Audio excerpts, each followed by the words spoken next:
अस्सलाम वालेकुम। कैसे हैं आप लोग? उम्मीद है ठीक होंगे।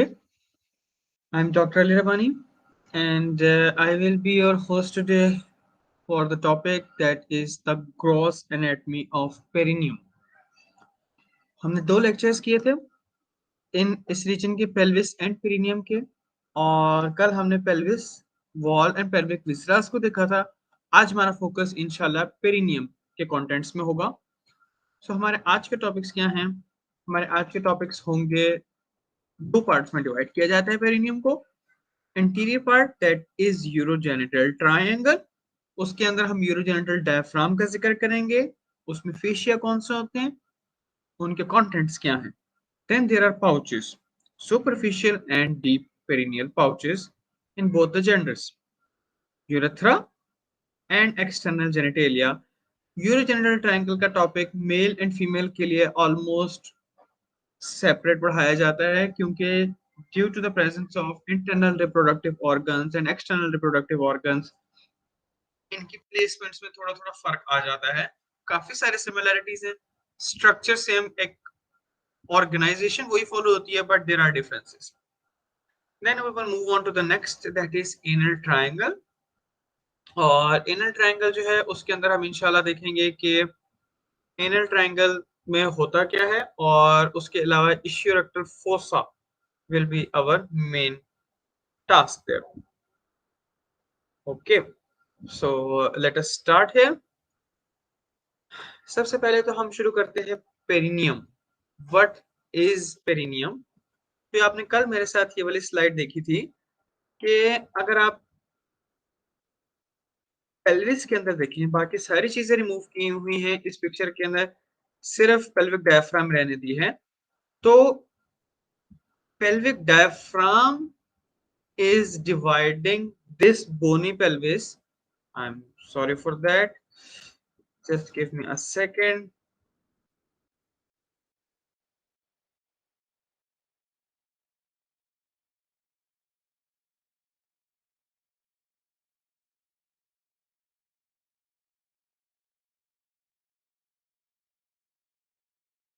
So pelvic diaphragm, it is dividing the bony pelvis or bony true pelvis into two parts.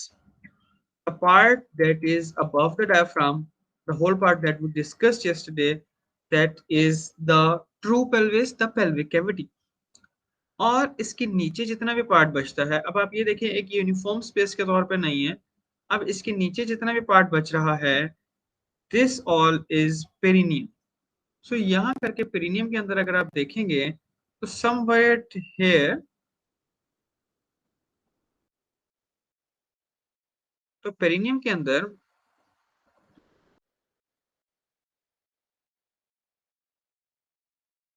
Somewhere here, ये देखिए, अब यहाँ कहीं स्किन होगी इस लेवल पे। तो ये जो सारी जगह बच रही है, ये वाली जो बोन के दरमियान और पेल्विक डायफ्राम के नीचे है और स्किन के ऊपर है, this whole space, this is the perineum. ये वाली पेरिनियम की जगह है। और अगर आप इस पेरिनियम की जगह को देखेंगे तो हम इसको थोड़ा सा मूव अराउंड करके देखें, तो इसको इस तरह करके हम इधर से देखते हैं। तो ये वाली सारी जगह हम इस तरह यूजुअली लिथोटमी पोजीशन के अंदर देखते हैं। We are defining perineum on the basis of 4 points. वही एग्जैक्टली वही पेल्विक आउटलेट वाली चारों चीजें होंगी। Pubic symphysis in front, coccyx behind, ischial tuberosity on the each side, ischio pubic ramus joining the ischial tuberosity and the pubic sacrotuberous ligament joining these two. So यही perineum की boundaries बनती हैं। अगर आपसे पूछे जाए, पेरिनियम के boundaries are exactly same to the boundaries of the pelvic outlet, वही चीज है। अब यहाँ हमने दो पार्ट्स में डिवाइड करना है दिस लाइन। सो इसके पीछे वाला जो ट्राइंगल है, that is called inner triangle, और इसके आगे वाला जो है, that is called urogenital triangle. तो यूरोजेनिटल ट्राइंगल जो है वो मेल्स एंड फीमेल्स में डिफरेंट होगा, और बाउंड्रीज आप उसको देख सकते हैं, वही सारा कुछ है। pubic symphysis, ischial tuberosities, ischiopubic ramus right here, and the imaginary line that is joining the two ischial tuberosities right there. तो जो पेल्विक कैविटी है उसके अंदर अगर हम देखा जाए तो दो ट्रायंगल्स बन रहे हैं, that is between the pubic symphysis and ischial tuberosities. इन तीनों पॉइंट्स को अगर जोड़ दिया जाए that is called urogenital triangle. ये एंटीरियर ट्रायंगल बन रहा है और ये ट्रायंगल दोनों में फर्क है क्योंकि इन दोनों के अंदर मेल्स एंड फीमेल्स के एक्सटर्नल जेनिटेलिया होते हैं। जो इनर ट्रायंगल है वो अंडरस्टूड सी बात है कि बाकी जो पॉइंट्स बचते हैं इशियल ट्यूबरोस्टिस एंड कॉक्सिक्स, इनके साथ जो बचता है that is the inner triangle. और एनाटॉमिकली स्पीकिंग ऑलमोस्ट सिमिलर है मेल्स एंड फीमेल्स के अंदर in the about the contents, क्योंकि उसमें एनल कैनाल होती है और इशियोरेक्टल फोसा होता है। So let's start with the topic है।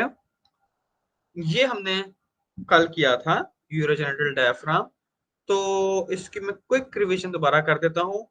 तो क्विक रिवीजन में हमने ये देखा था कि यूरोजेनिटल, मैंने लिखा हुआ यूरोजेनिटल डायफ्राम है but this is pelvic diaphragm. ये पेल्विक डायफ्राम है।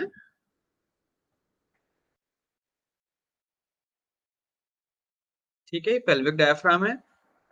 Let me about set try to set one more thing.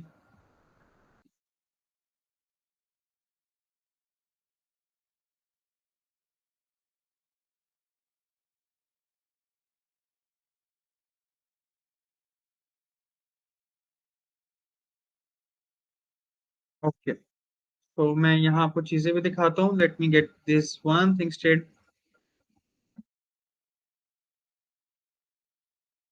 Okay,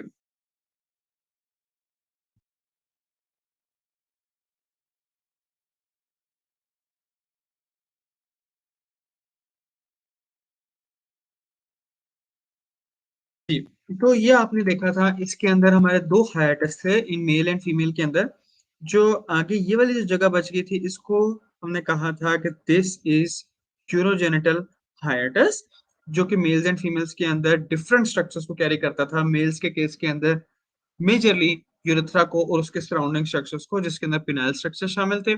और फीमेल्स के अंदर यहाँ से दो ट्यूब्स गुजर रही थी, urinary and genital tube, different vagina and urethra और उनके सराउंडिंग स्ट्रक्चर्स। इस जगह के ऊपर एनल कैनाल थी, गुजर रही थी, बल्कि कहा था कि इस जगह पे जंक्शन बनता था दोनों का। अब इस जगह पे एनल कैनाल में से तो गुजरता है। अब इस जगह को क्लोज करने के लिए कुदरत ने जो डायफ्राम बनाई है, urogenital diaphragm, that is the urogenital diaphragm. तो मैं अभी 3D मॉडल के ऊपर आपको ये दिखाना चाहूंगा कि पेरिनियल मेम्ब्रेन दिखाई है तो उसकी प्लेसमेंट किस तरह है। तो यूरोजेनिटल हाइटस आपने देखा था, तो यूरोजेनिटल हाइटस के नीचे इस जगह पे जो मेम्ब्रेन आ जाती है, इस जगह पे रफली आता है यूरोजेनिटल डायफ्राम। ठीक है, तो बेसिकली यूरोजेनिटल डायफ्राम, अभी मैं इसके मजीद स्ट्रक्चर में जाता हूँ। ये मेल का मॉडल है, तो मेल के मॉडल में यूरोथ्रा की ओपनिंग इस जगह पे दिखाई हुई है। तो इसकी अटैचमेंट्स किस तरह है, साइडों से देखें। ये इश्यू प्यूबिक रेमस से अटैच है, इस जगह पे भी और इस जगह पे भी। यहाँ एक वक्त में मेरे से इशियम या प्यूबिक हाईलाइट हो रही है, तो ये वो वाला, ये प्यूबिक बोन है, इशियम बोन है, इसकी प्यूबिक रेमस से अटैच है साइडों पे। फ्रंट से देखें, देयर इज अ गैप। ये lower end of pubic symphysis है, ये upper end of the urogenital diaphragm है, एंटीरियर एंड। तो इसके दरमियान एक गैप क्रिएट होता है, दिस होल स्पेस। और ये स्पेस जो है पेरिनियम यूरोजेनिटल डायफ्राम से स्पेसेस को, जो बाहर एक्सटर्नल जेनिटेलिया है, penis in case of male and clitoris in case of females, उनको यहाँ कम्युनिकेट करने में हेल्प आउट करता है। बैक के ऊपर, अब आप इसको अगर हम बैक से देखते हैं, let's rotate it a little. हम इसको ऐसे देखते हैं, ये देखें, क्योंकि पेल्विक डायफ्राम का कल जिक्र किया था कि वो ऐसे कप तौर पे नीचे की तरफ टिप हुआ हुआ था। तो ये जो डायफ्राम है, ये मिडलाइन के पास आके जुड़ी हुई है, यहाँ लिवेटर एनआई के साथ, पेल्विक डायफ्राम के साथ। इस पॉइंट पे, जिस पॉइंट पे जुड़ी हुई है, वहां एक नॉट ऑफ मसल्स बन जाता है, not of a lot of ligaments बन जाता है, that is called perineal membrane. और साइडों से देखें, there is a gap, there is a gap in the sides. And यहाँ जो है आपको यहाँ से अंदर की तरफ जाता हुआ गैप नजर आएगा, इस जगह पे एंड इस जगह पे। तो यहाँ पे गैप है, लेकिन दरमियान के अंदर से ये फ्यूज्ड है। सो ये इसकी रफली प्लेसमेंट है कि किस जगह पे यूरोजेनिटल डायफ्राम पड़ा है। ये आप इसको थोड़ा सा देख सकते हैं। तो ये यूरोजेनिटल डायफ्राम ने कवर किया हुआ है। तो ये इस पर्टिकुलर पिक्चर के अंदर आप यूरोजेनिटल डायफ्राम पूरा नहीं देख रहे, इसके अंदर आप सिर्फ यूरोजेनिटल डायफ्राम का निचली वाली सरफेस देख रहे हैं, that is called the perineal membrane. तो हम इसको पूरा अगर देखने की कोशिश करें तो हम इस वाली पिक्चर में देखते हैं कि ये वही लिथोटमी पोजीशन के अंदर है। This is anterior, this is posterior, दो लेटरल हैं। यहाँ आपका यूरोजेनिटल ट्रायंगल, इस जगह पे इनर ट्रायंगल बन रहा है। तो इसी के ऊपर एक नेक्स्ट लेयर में ऐड किया है, this is urogenital diaphragm. Urogenital diaphragm को देखें तो इसकी arrangement it's like a sandwich, कि नीचे एक फेशिया की लेयर है, ऊपर एक फेशिया की लेयर है, दरमियान में गैप है, उस गैप के अंदर मसल्स पड़े हैं। So in other words it consist of muscle layer with fascia on the superior aspect and fascia on the inferior aspect. Superior aspect in this case will be deeper and lower aspect will be superficial nearer to the skin. अच्छा, अब ये वाली चीज आपकी ये है, तो जो निचली की तरफ सुपरफिशियल स्किन की तरफ जो फेशियल लेयर है, ये हमने उस पिक्चर में अभी देखी थी। This was known as perineal membrane. इस हाफ ऑफ द पिक्चर के अंदर वो ड्रॉ की हुई है, इसके अंदर वो रिमूव की हुई है। So this was the perineal membrane. Attachments क्या हुई, साइडों पे इश्यू प्यूबिक रेमस के साथ अटैच्ड है। इंटीरियर मार्जिन इसका फ्री है और पोस्टीरियर मार्जिन साइडों से फ्री है और मिड लाइन से it is attached to the perineal body. अब जो फेशिया की दो लेयर्स बनी हैं, जो डीप या सुपीरियर लेयर और जो सुपरफिशियल या इंफीरियर लेयर, इन दोनों लेयर्स के दरमियान जो कैविटी बच गई है, इन दोनों लेयर्स के दरमियान जो कैविटी बच गई है, this cavity is known as deep perineal pouch. This cavity is known as deep perineal pouch. तो अगर कभी आपसे पूछ लिया जाए कि what is deep perineal pouch, it is simply the space within the urogenital diaphragm, या it is the space between the two facial layer of urogenital diaphragm. और यूरोजेनिटल डायफ्राम में हमने जिक्र किया था उसकी निचली वाली लेयर पेरिनियल मेम्ब्रेन थी और ऊपर वाली layer it's simply the parietal layer of fascia that was covering the pelvis. तो फीमेल्स में भी यही अरेंजमेंट है, ऑलमोस्ट सारा कुछ यही कहानी है। फर्क कहाँ आया कि ओपनिंग्स दो हैं और जो साइडों पे मसल्स गुजर रहे थे, मेल्स के अंदर सिर्फ स्फिंक्टर यूरेथ्रा था, तो फीमेल्स के अंदर उसके अलावा स्फिंक्टर यूरेथ्रोवेजाइनालिस भी रन कर रहा होता है, जो कि ओवरऑल दोनों डक्ट्स को कर रहा होता है। मैं अभी इनके कंटेंट्स पे भी आता हूँ। अगर आपने इनके कंटेंट्स याद करने हो, इस तरह याद रखिएगा। सबसे पहले आपने आपको रिमाइंड कराएं कि इसमें से स्ट्रक्चर्स कौन से क्रॉस कर रहे हैं through and through. These are only the tubes. In case of males that is urethra, in case of females that is urethra plus vagina. Then think of the muscles that is surrounding them. In case of the males, those will be external urethral sphincter. In case of females, in addition to the external urethral sphincter, there will be this muscle sphincter vaginalis, or a combination of the two, that is sphincter uretrovaginalis. And then there is another muscle that is common to both the genders, that is this one. ये जो horizontally run कर रहा होता है essential tuberosity से लेकर pineal perineal body तक, this one is known as deep transverse perineal muscle. Deep transverse perineal muscle, इसके नाम में डीप है, ये डीप स्पेस के अंदर है, तो ये क्वेश्चन पूछा जाता है डीप ट्रांसवर्स पेरिनियल मसल का खास तौर पे। फिर इनके अलावा फीमेल्स के अंदर मसल्स का जिक्र किया और दो ओपनिंग्स का जिक्र किया। मेल के अंदर मसल्स और एक कैनाल का जिक्र करने के अलावा एक सेट ऑफ ग्लैंड्स का जिक्र करेंगे, that is bulbourethral glands, जो कि glands itself themselves they are present within the deep space, और उनकी डक्ट पेरिनियल मेम्ब्रेन से होती हुई नीचे जाके यूरेथ्रा पिनाइल पार्ट के अंदर जाके गिरती है। तो यहाँ आप देख सकते हैं कि इस ग्लैंड को इसमें डायरेक्ट ओपन होते हुए नहीं दिखाया गया, यहाँ से इसका कट एंड बनाया हुआ है, जो कि पेरिनियल मेम्ब्रेन के थ्रू होता हुआ नीचे आएगा और नीचे आके वो यूरेथ्रा का पार्ट बनेगा। That's about urogenital diaphragm. इसके अलावा जो इसमें स्ट्रक्चर्स हैं, मैं आपको वो लिस्ट भी याद करने के लिए भी हैंड ओवर करता हूँ। इसके अलावा इसके अंदर जो है arteries and veins and nerves. जो आर्टरीज हैं वो बेसिकली जो इंटरनल पोडेंडल आर्टरी आ रही थी पीछे से, कल जो हमने जिक्र किया था anterior division of the internal iliac artery, उसको जो ग्लूटियल रीजन से चक्कर खा के वापस आना था, दैट्स द सेम आर्टरी। वो यहाँ से आके इसका हिस्सा बन जाती है, जो इसके अंदर आ जाती है, that becomes a part of deep fascia. और जो इसका पार्ट यहाँ, not deep fascia, I am sorry, the deep pouch. और जो पार्ट डीप पाउच से होता हुआ अगले कोने से निकल के पीनस के डोर्सम पे जाता है, this part is called deep dorsal artery of the penis. In case of females, there is a corresponding artery that is called the dorsal artery of clitoris. Similar situation है, वेन भी थोड़ी सी यहाँ आ रही होती है, लेकिन यहाँ उसमें आप deep deep dorsal when of the पीनस का लफ्ज ऐड करेंगे. जब वेन का जिक्र करेंगे, you will add the word deep, deep dorsal when of the पीनस. क्योंकि आप देख सकते हैं कि जो सुपरफिशियल वेन है वो इस स्पेस से ऊपर ऊपर ही जाती हुई जाके it is going to the prostatic plexus. वो यहाँ से ऊपर से ही इसको बाईपास करके चली जाती है. जो वेन्स हैं वो दो हैं, सुपरफिशियल भी है और डीप भी है. जो सुपरफिशियल वाली है प्रोस्टेटिक प्लेक्सस को चलेगी. जो डीप डोर्सल वेन है that comes around here with the dorsal artery. तो ये अबाउट द आर्टरीज हैं. And almost the same situation है नर्व के लिए, dorsal nerve of the penis. So ये आपने सारी चीजें देख ली. तो ये हमारी लिस्ट थी जिसके अंदर जो आप स्ट्रक्चर गुजरता हुआ देखें. यूरेथ्रा, इसका मेम्ब्रेनस पार्ट, मैं अभी यूरेथ्रा के पार्ट्स भी आज कराऊंगा इंशाल्लाह.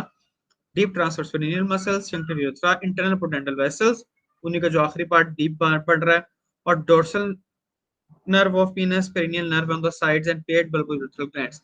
यहाँ पेरिनियल नर्व्स का जिक्र आया. यहाँ आप देख रहे हैं इस पिक्चर में ड्रॉ किया हुआ है कि इंटरनल पोडेंटल आर्टरी से ये डीप डोर्सल कंटिन्यू कर गई, डोर्सल कंटिन्यू कर गई, और इसमें से एक आर्टरी ये अलग होकर नीचे आ गई, that is perineal artery. Similar से सिचुएशन आपको यहाँ दिखाई हुई है. तो कभी कभार ये वाला सेपरेशन पीछे नहीं होती. जो इंटरनल पोडेंटल आर्टरी है वो इटसेल्फ डीप स्पेस के अंदर एंटर हो के पेरिनियल नर्व अलग होती है. सो ये वो situation. Then there is deep perineal pouch. In females, females के अंदर आप उसी से काउंटर पार्ट सारी चीजें लिखते चले जाएं. यूरेथ्रा के साथ यहाँ विजाइना होगा, स्फिंक्टर यूरेथ्रा होगा, विजाइना के साथ स्फिंक्टर विजाइने, ये दोनों को मिला के sphincter urethrovaginalis. Deep transverse perineal muscle वही है. इंटरनल पोडेंटल वेसल्स उसी तरह आई थी और उनकी सारी वो डोर्सल ब्रांचेस निकली थी. Dorsal nerve of clitoris, dorsal vessels of clitoris, ये सारी वहां से निकली थी. सो इस क्वेश्चन का क्या जवाब देंगे आप? इनके कंटेंट्स में से अक्सर एमसीक्यू आता होता है.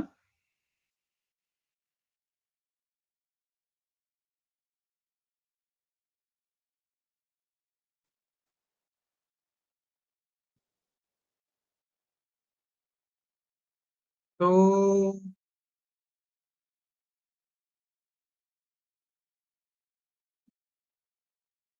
The correct answer would be B, beta.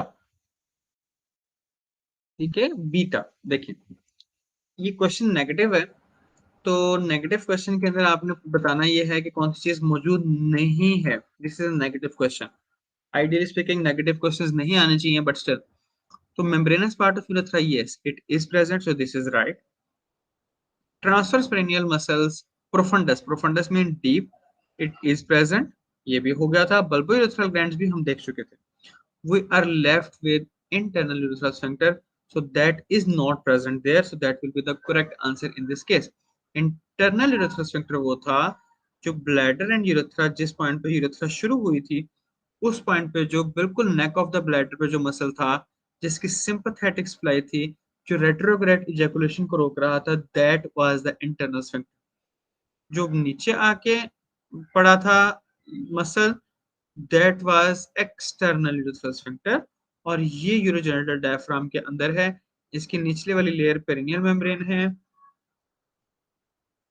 और ये यूरेथ्रल स्फिंक्टर है. इसके साइड वाले फाइबर्स भी जा रहे होते हैं. And this space it's called deep perineal space. तो ये वाली जगह थी, so that will be the correct answer, internal urethral sphincter. Superficial perineal pouch, superficial perineal pouch जो है ये उस फेशिया से बनता है जो फेशिया एब्डोमिनल फेशिया की कंटिन्यूएशन थी. Membranous layer of superficial fascia, जिसको हमने एब्डोमेन के अंदर फेशिया स्कारपा कहा था, इसके मुख्तलिफ जगहों पे मुख्तलिफ नाम है. इसका एब्डोमेन के अंदर नाम फेशिया स्कारपा था. अराउंड द स्क्रोटम इसी का नाम डार्टोस फेशिया है, अराउंड द पीनस इसी को डार्टोस फेशिया कहते हैं, and along the rest of the perineum इसी को ही कूलीज फेशिया कहते हैं, COLLE', ये कूलीज फेशिया। तो क्योंकि ये इसी की कंटिन्यूएशन है, तो अब कंफ्यूजन से बचने के लिए ग्रेज ने बड़ा सिंपल फॉर्मूला लिया है, it has mentioned it as membranous layer of superficial fascia. तो membranous layer of superficial fascia abdomen के अंदर कंटिन्यू कर रही थी throughout, there was a potential space between there was a potential space between the membranous layer of superficial fascia and the deep fascia। यहाँ ये वाली जो potential space है ये कंटिन्यू कर रही थी इनटू द पेरिनियम। आप यहाँ देख सकते हैं कि this space is continuing over to the external genitalia, it is continuing to the perineum. तो ये स्पेस कंटिन्यू कर रही थी। अगर हम इसको दूसरी डायरेक्शन में देखें तो यहाँ आपको नीचे आते हुए नजर आएगा कि ये जो फेशिया था, membranous layer of superficial fascia, deep fascia के दरमियान गैप था, but here is a solid line of attachment, here is a solid line of attachment. यहाँ वो वाला membranous layer of superficial fascia, the fascia Scarpa, it is attached to the deep fascia of thigh known as fascia lata. तो अगर कोई भी fluid, कोई भी bleed, कोई भी liquid membranes layer of superficial fascia और डीप फेशिया के दरमियान एग्जिस्ट कर रहा है, it can not go beyond this point, क्योंकि इस पॉइंट के ऊपर इन दोनों की फ्यूजन है, इस पॉइंट से आगे नहीं जा सकता। अब इसी चीज को आप गौर से करें तो अगर आप देखेंगे तो प्यूबिक टुबरकल्स के दरमियान there is no solid green line attach shown, तो यहाँ लाइन ऑफ अटैचमेंट नहीं है, जिसकी लैक ऑफ अटैचमेंट हमने इस जगह पर भी देखी थी। सो यहाँ लाइन ऑफ अटैचमेंट नहीं है, सो द फ्लूइड्स और the bleed anything they can go to this space over the pubic bone, ये यहाँ से एंटर हो सकती है। यहाँ एंटर होने के बाद आपको जो rest of the lines of attachments हैं वो यहाँ दिखाई गई हैं। पहले मैं आपको ड्रॉ कर देता हूँ, फिर इसको हम जूम भी कर लेंगे। साइडों के ऊपर ये अटैच हो जाता है, ये देखें इसके पुबिक रेमस पे, ये देखिए साइडों पे it is attached to the pubic ramus. और बैक पे जो हमने थोड़ी देर पहले पेरिनियल मेम्ब्रेन देखी थी ना यूरोजेनिटल डायफ्राम की, ये उसके पोस्टीरियर मार्जिन पे जाके अटैच हो जाता है। तो अगर हम इसको यहां से देखें तो जो भी कोई फ्लूइड यहाँ आएगा it can enter into the perineum, लेकिन पेरिनियम से वो साइडों पे मीडियल कंपार्टमेंट ऑफ थाई में नहीं जा सकता, क्योंकि वो फेशिया इसके पुबिक रेमस के साथ अटैच्ड है। वो बैक पे पेरिनियल रीजन में नहीं जा सकता, क्योंकि there is this line of attachment between the fascia, the membranous layer of superficial fascia and the perineal membrane. तो ये आपको यहाँ दिखाया हुआ है कि वो वाला फेशिया कंटिन्यू करके जो बैक पे जाके यहाँ पेरिनियल मेम्ब्रेन थी, this was perineal membrane, this line, ये यूरोजेनिटल डायफ्राम है जिसके अंदर मसल नजर आ रहा है, उसी की जो निचली वाली लाइन है ये वाली लाइन पेरिनियल मेम्ब्रेन थी, ये सॉलिड लाइन। ठीक है,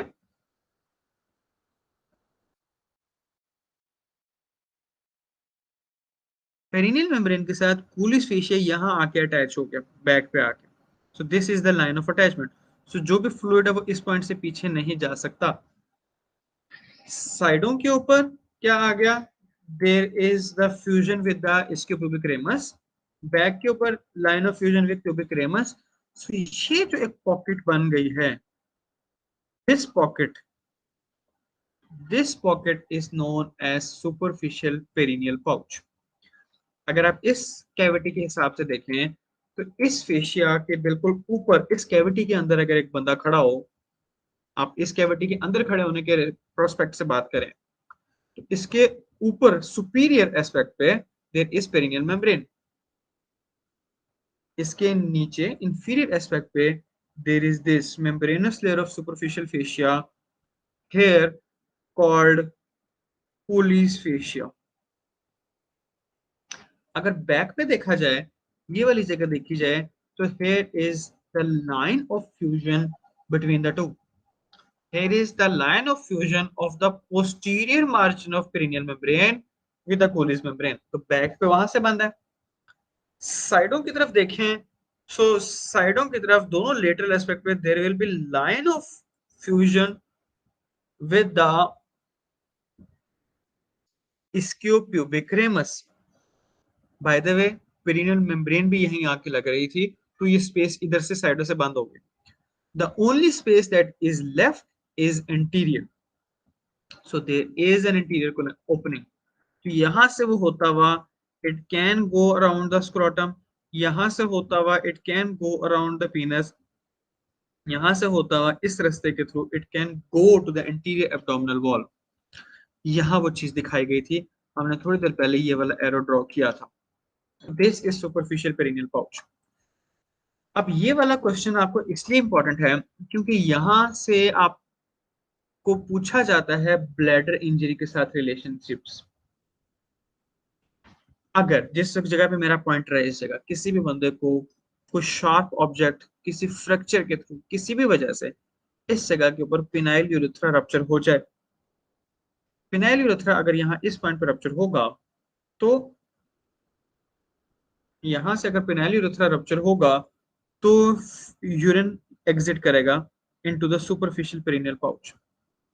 वो ऊपर पेरिनियल मेम्ब्रेन की वजह से पेरिनियल मेम्ब्रेन से आगे नहीं जा सकता, पीछे line of fusion between the perineal membrane and Colles fascia, उससे पीछे इनटू द पेरिएनल स्पेस नहीं जा सकता, नीचे की तरफ से स्किन के सबक्यूटेनियस नहीं आएगा because it is bounded by police fascia, but on the sides it will be bounded by the attachment to the ischiopubicus ramus, but anteriorly it is free to go, it can go through it and it will start building up in the anterior abdominal wall। और आप यहां देखेंगे कि ये Thai में नहीं जाएगा, Thai में नहीं जाएगा because there is attachments of the facial layer. आप में से शायद किसी को सर्जरी देखने का मौका मिला हो, मुझे ये देखने का मौका मिला था इन पीट सर्जरी, एक बच्चे को चोट लगी थी, तो वो आप बकायदा एब्डोमिनल वाल आप ओपन करें, आप you can actually pass your hand between the to और वो यहाँ आके रुक जाता है। सो फ्लूइड यहाँ इकट्ठा होगा, नीचे नहीं जाएगा, जैसे जैसे ऊपर जाते रहेंगे ऑफ कोर्स वो कम होता चला जाएगा, बट यस। और वो यहाँ से अगर आगे जाके it can move around the scrotum, वो उसका फैला होगा, आगे जाएगा it can move around the penis, और यहाँ देखिए it can go as far as this line, जहां तक ये फेशिया खुद है। It won't go around the glands क्योंकि ग्लैंड्स के अराउंड डार्टोफेशिया नहीं, and it will go along this line and fill the space right here. So ये आपको क्वेश्चन पूछा जाता है कि इसके अंदर कौन कौन सी स्पेसेस भरती हैं कि नहीं भरती। So in case of penile urethra आप देख सकते हैं रप्चर में there can be a filling up of the superficial pouch, there will be no filling of the deep pouch, there will be no filling of the perineal pelvic cavity। क्यों? क्योंकि perennial membrane इनको रोक रही है। there will be no filling of the ischiorrectal fossa or any perianal structure, there will be filling around the scrotum, there will be filling around the penis, there will be filling around the in the interior abdominal wall, but it will not extend to either the anterior compartment or the medial compartment of the thigh due to this line of fusion between the fascia lata and fascia scarpa, and this line of fusion at the joining of the Colles fascia to the ischiopubicus ramus। So ये आपको बहुत common question पूछे जाते हैं। So that's about the superficial perineal pouch। इसकी attachments, मैंने सिर्फ fascia की बात की, अभी कॉन्टेंट्स नहीं किए हमने। तो this is the summary of the boundaries में हम थोड़ी देर पहले डिस्कस कर चुके हैं। आप इसके स्क्रीनशॉट लेके इसको रिवाइज करना चाहते हैं तो it is available for you. और ये आपको स्नेल के अंदर बार बार ये वाली चीज एक्सप्लेन की हुई है कि सुपरफिशियल पेरिनियल पाउच के अंदर फ्लूइड की लीकेज कहाँ कहाँ एक्सपेंड कर सकती है। तो यहाँ एक उसका बॉक्स बना हुआ है और उसने बहुत सारा एक्सप्लेन किया हुआ है कि कहाँ कहाँ वो जा सकता है। Around the scrotum, around the penis, in the anterior abdominal wall, limited, does not go into the thigh, does not go into the perianal area और the middle compartment of thigh. तो ये वो वाली सारी चीजें हैं जो हमने डिस्कस की। प्लीज लेट मी नो अगर इसमें अभी भी कंफ्यूजन रहती हो। यहाँ केलम की पिक्चर है, इसने यही चीज दिखाई हुई है कि फिनाइल यूरेथ्रा के अंदर ब्लीड है। आपको एक एमसीक्यू तो यही आएगा कि कौन सी स्पेस में जाएगा, pelvic space, deep perineal pouch, superficial perineal pouch. It will go to the superficial perineal pouch in case of penile urethra. और उसने यहाँ पे और यहाँ पे जाते दिखाया हुआ है। अराउंड द ग्लैंड्स नहीं गया, अराउंड द इनस नहीं गया, इन द पेल्विस नहीं गया, इन द एंटीरियर एब्डोमिनल वॉल चला गया है। और यहाँ इन्होंने बाकी दो पार्ट्स दिखाए हुए हैं। अब मैं जिक्र कर ही दूं, पीनस के अंदर से जो यूरेथ्रा गुजरा है that is called phenyl urethra, जिसको स्पंजी यूरेथ्रा भी कहते हैं। जो पिछला पार्ट जो with in the urogenital diaphragm गुजर रहा था, जो with in the urogenital diaphragm गुजर रहा था, that was called membranes urethra, क्योंकि वो यूरोजेनिटल मेम्ब्रेन के अंदर से गुजर रहा था। और जो पार्ट प्रोस्टेट के अंदर से गुजर रहा था that was called prostatic urethra. अब इन्होंने दोनों सिचुएशंस दिखाई हुई हैं इस पिक्चर के अंदर। इसमें इन्होंने prostatic urethra and membranous urethra को आपस में डिटैच होते हुए दिखाया हुआ है due to any shear injury. तो अगर प्रोस्टेटिक यूरेथ्रा मेम्ब्रेनस यूरेथ्रा के अंदर या मेम्ब्रेनस यूरेथ्रा से पहले पहले, प्रोस्टेटिक यूरेथ्रा के अंदर या मेम्ब्रेनस यूरेथ्रा से पहले पहले किसी भी तरह की इंजरी होगी, the bleed at the fluid will go into the peritoneal and the pelvic cavity. हाँ, क्योंकि वो पेरिटोनियम से नीचे है, वो एक्स्ट्रा पेरिटोनियल रहेगा, इंफ्रा पेरिटोनियल रहेगा। पेरिटोनियम के अंदर जाने की सिचुएशन सिर्फ तब पैदा होगी जब वो actually superior surface of bladder को इन्वॉल्व करे, that is covered with peritoneum. और एक तीसरी सिचुएशन जो इन्होंने यहाँ दिखाई नहीं हुई कि अगर membranes part of urethra damage होगा तो वो इस स्पेस को फिल करेगा, डीप पेरिनियल पाउच। चार पार्ट जो लिखे जाते हैं वो आमतौर पे लिखे जाते हैं कि प्रोस्टेटिक यूरेथ्रा का वो पार्ट जो इजैकुलेटरी ट्रैक्ट से पहले पहले वाला है that is called pre prostatic. और दूसरी एक काम किया जाता है कि बिल्कुल जो ग्लैंस पीनस के अंदर वाला है that is called navicular fossa. तो navicular fossa it's usually consider a part of spongy, लेकिन अक्सर जहां चार लिखे होते हैं वो इसको इंडिपेंडेंट करते हैं pre prostatic part of urethra, क्योंकि एम्ब्रियोलॉजिकली स्पीकिंग वो थोड़ा सा डिफरेंट ओरिजिन है प्री प्रोस्टेटिक पार्ट का बाकी प्रोस्टेटिक पार्ट से। प्री प्रोस्टेटिक पार्ट जो है वो मीजोनेफ्रिक डक्ट की एब्जॉर्प्शन से बना था, तो इसलिए वो था। Bulbar, penile are the same things. जी बताइए, चार अगर आपके सामने बुक खोली हुई आपको जुबानी याद है तो बता दें ताकि मैं उनको डिस्कस भी कर जाऊं। बल्बर, मेम्ब्रेनस और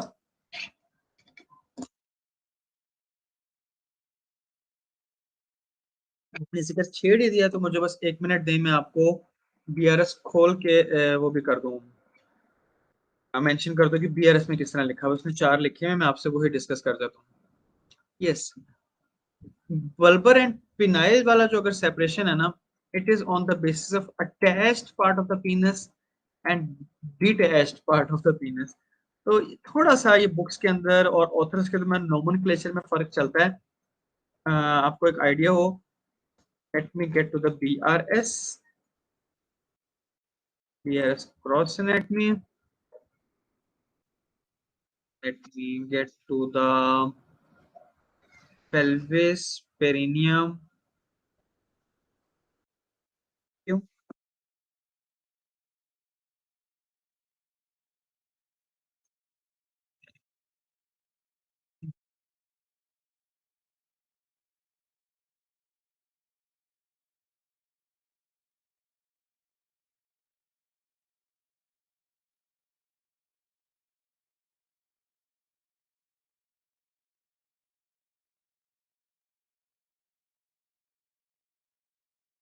चलिए, बल्बर यूरेथ्रा जो है अगर उसका नाम लिया जाए, बस आपको नाम बताऊं, आपसे आमतौर पे पूछा नहीं जाता, मुझे ऑन द स्पॉट पहले भी अक्सर यहाँ से चीजें निकलने में मुश्किल हो जाती होती है। एक सेकंड।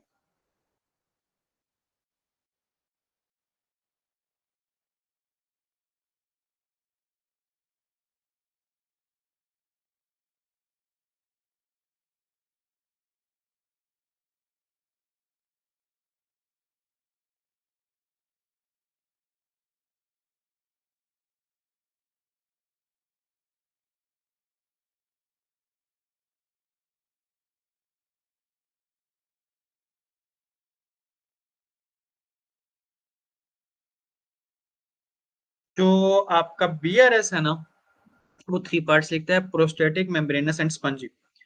जो स्पंजी यूरेथ्रा है आप उसको फर्दर 2 पार्ट्स में डिवाइड करते हो on the basis of their attachments. BRS ने यहाँ आके बात खत्म कर दी है, मैंने खोल के देख लिया। बीआरएस ने यहाँ आके बात खत्म कर दी है, उसने कहा है कि there is a spongy urethra and penile urethra and prostatic urethra. अब यहाँ जो है दो तरह से, अब जो प्रोस्टेटिक यूरेथ्रा है, प्रोस्टेटिक यूरेथ्रा को कुछ बुक्स प्री प्रोस्टेटिक पार्ट में डिवाइड करती हैं, the part before the ejaculatory ducts. और जो स्पंजी यूरेथ्रा है आप उसको फर्दर डिवाइड करते हो into the bulbar and phenyl. Bulb of the पीनस के अंदर जो अटैच पीनस है उसके अंदर जो पार्ट होगा दैट इज बल्बो यूरेथ्रा, और जो उसके अंदर है बाहर वाला that is called phenyl urethra. आपने ये पिक्चर भी भेजी है, let me get that. Yes, तो बस ये आपको आइडिया होना चाहिए कि किसी बुक के अंदर अगर स्पंजी का लफ्ज यूज है, ये आपने बिल्कुल ठीक भेजी है। तो अगर किसी बुक के अंदर आपको, ये कौन सी बुक की पिक्चर है, अगर आपको बल्बर का नाम आए तो और पिनाइल का पार्ट है तो it is breaking of the spongy urethra. और स्पंजी का नाम आया तो वो क्योंकि कॉर्पस स्पंजियोसम के अंदर थ्रू आउट रन कर रहा होता है, तो वो that's the part of all. चलें जी, if bulbar part of urethra is damage what will happen.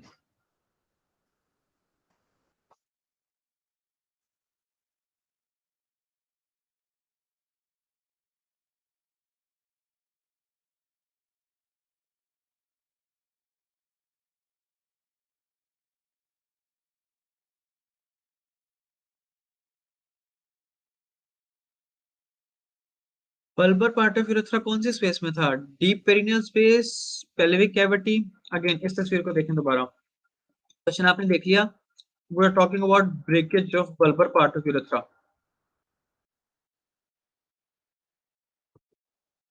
इस तस्वीर को देखें और इधर है, ये ऐसे एमसीक्यूज ट्रिकी हैं और ये आते हैं बार बार, तो इनको क्लियर कर जाए कॉन्सेप्ट तो इजी हो जाएगा।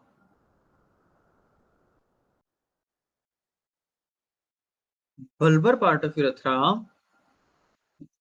इट वाज ओपनिंग इन, ये देखें, ये सिचुएशन बन रही है ना, एमसीक्यू, ये एमसीक्यू आया हुआ मेम्ब्रेनस, मैं बता देता हूँ फिर लिख देता हूँ एक दफा। बल्बर जो है सुपरफिशियल पेरिनियल पाउच, मेम्ब्रेनस जो है deep perineal pouch, and we are left with prostatic that goes to pelvis. तो ये फर्क है तीनों में। तो अब यहां देखें, बल्बर पार्ट है किस जगह पे था ना, अब मैं इस तस्वीर पे दोबारा दिखाता हूँ, इस तस्वीर पे, इस पे, ये देखें, अगर यहां से लेकर यहां तक, this is the bulbar part, यहां से लेकर यहां तक मेम्ब्रेनस पार्ट, और यहां से लेकर यहां तक प्रोस्टेटिक पार्ट। जो प्रोस्टेटिक पार्ट से जो भी लीकेज होगा it will go into this cavity. तो मेम्ब्रेनस पार्ट से जो लेयर होगा, ये मेम्ब्रेनस पार्ट है, जो मेम्ब्रेनस पार्ट से जो लीकेज होगा it will go into this cavity, that was deep perineal pouch, ये स्पेस है। और अगर किसी को सुपरफिशियल में ये जो बल्बर स्पंजी पार्ट से ब्लीड होगा इधर से, so it will fill up this space, it will fill up this space, this is superficial perineal pouch, so it will come between the membranous layer of superficial fascia and the perineal membrane। Answer would B, अब बताया क्या answer होगा।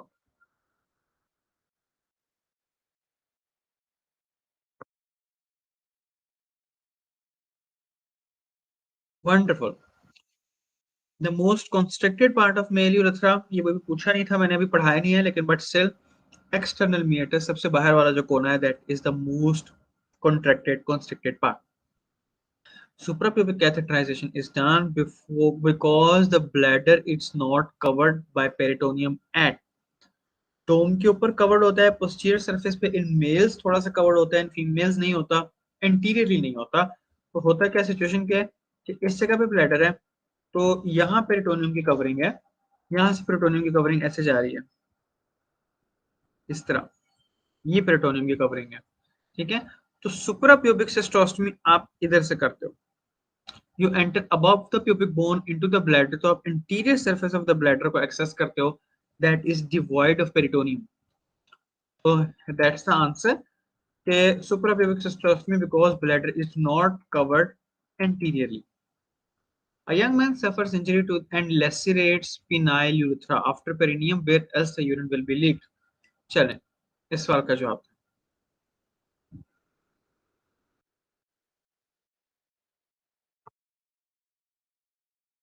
बहुत ध्यान रखना है कि out of the three parts, good, that's the right answer, ठीक है। इंटीरियर एब्डोमिनल वॉल उसके बाद भरेगा।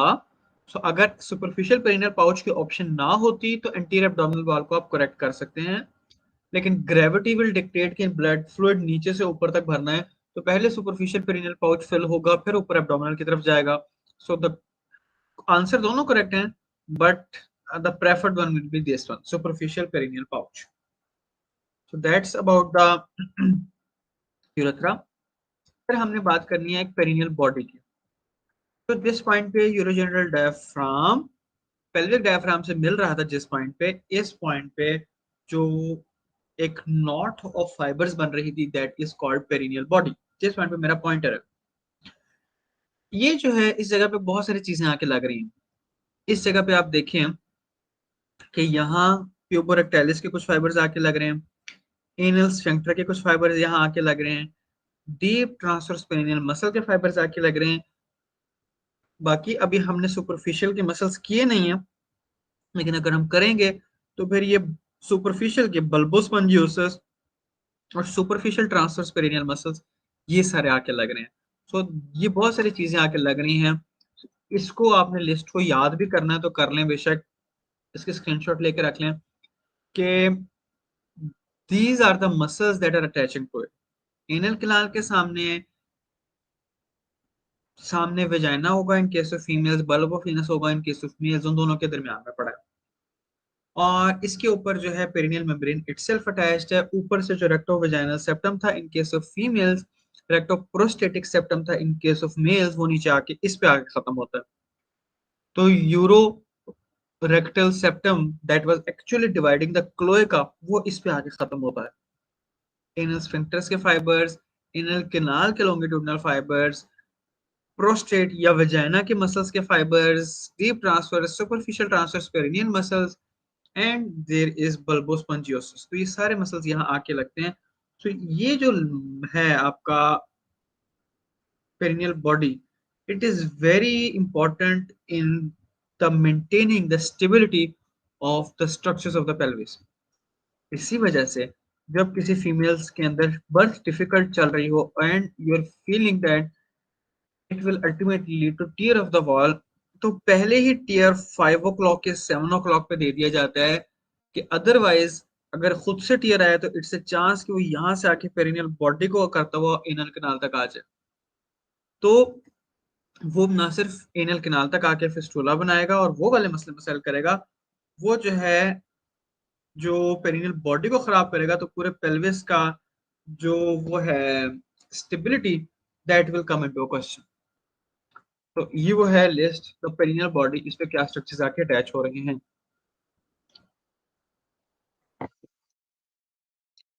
कहते हैं मूव करें आगे। फिर आगे क्वेश्चन आता है सुपरफिशियल पेरिनियल पाउच, वही एरिया जिसको हम बार बार बात कर रहे हैं कि पेरिनियल मेम्ब्रेन के नीचले वाला एरिया, पेरिनियल मेम्ब्रेन के नीचे और कूलिस फेशिया के ऊपर, इन दोनों के दरमियान जो एरिया है that is the superficial perineal pouch.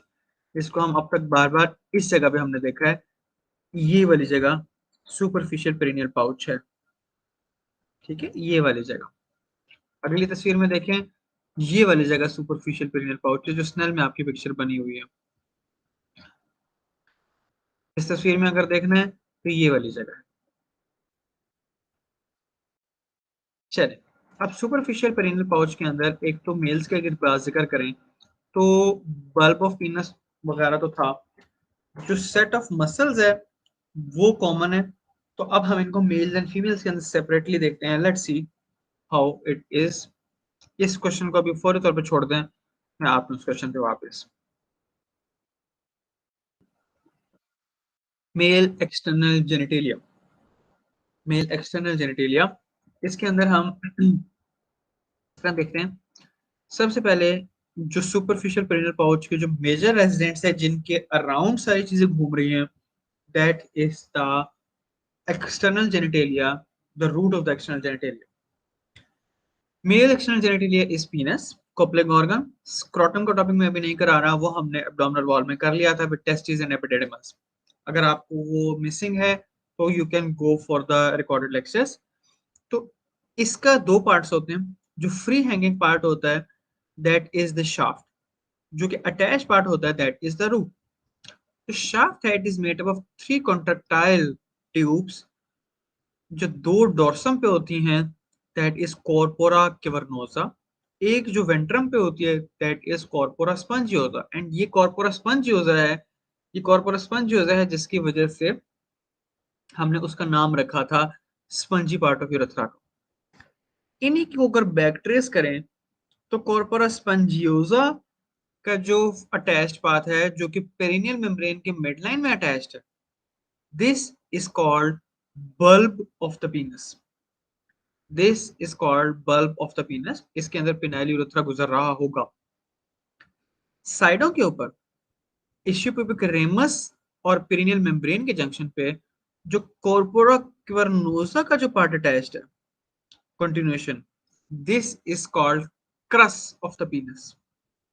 This is called crus of the पीनस।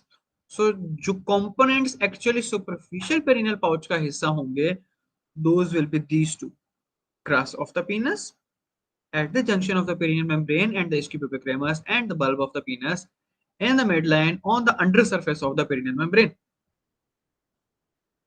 अब इन्हीं के ऊपर, दोनों स्ट्रक्चर्स, दोनों कॉन्ट्रेक्टाइल स्ट्रक्चर्स के ऊपर अब मसल्स का एक पेयर है। जो मसल का पेयर बल्ब ऑफ पीनस को कवर कर रहा है, उसका नाम बल्ब वाला है, बल्ब स्पंजियोसस। यानी आगे कॉर्पोरस स्पंजियोसा था ना, तो बल्बो स्पंजियोसस नीचे पेरिनियल मेम्ब्रेन से अटैच है, ऊपर आके बल्ब के ऊपर आके लग गया। तो ये वो चीज है जो कॉन्ट्रैक्ट करती है, तो बल्ब को कंप्रेस करती है और यूरिन का आखिरी कतरा निकालने में हेल्प करती है, और मिल्किंग करती है यूरेथ्रा की, उसको एग्जिट करती है चीजों को। And this is the same one that is helping in ejaculation, pushing things out. Urination के अंदर पीछे से ब्लैडर का प्रेशर भी रोल प्ले करता है, बट इजैकुलेशन के अंदर this will be the chief muscle, क्योंकि ये यहाँ से कंप्रेस करेगा, यूरेथ्रा को कंप्रेस करेगा, इन चीजों को बाहर निकालेगा।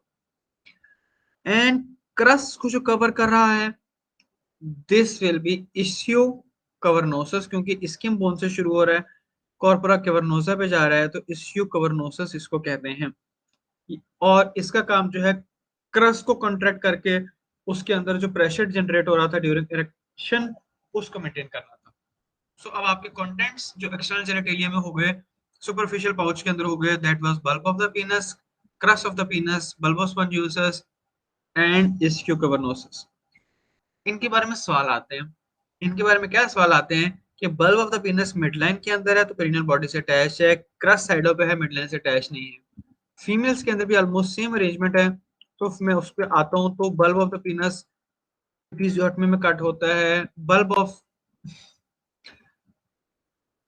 bulbospongiosus एपिजियोटमी में इंक्लूड होता है और वो नहीं होता। And then there is superficial perineal muscles, transverse perineal muscle, just they are running parallel to the deep transverse perineal muscle, और ये ऊपर है। मेरे पास एक ना तस्वीर में रखना भूल गया हूँ मैं, एक मिनट आप मुझे सेकंड दें, मैं वो सेट निकाल के दे देता हूँ आपको तस्वीर। पीनस के मैं क्रॉस सेक्शन का भी जिक्र करता चला जाऊँ।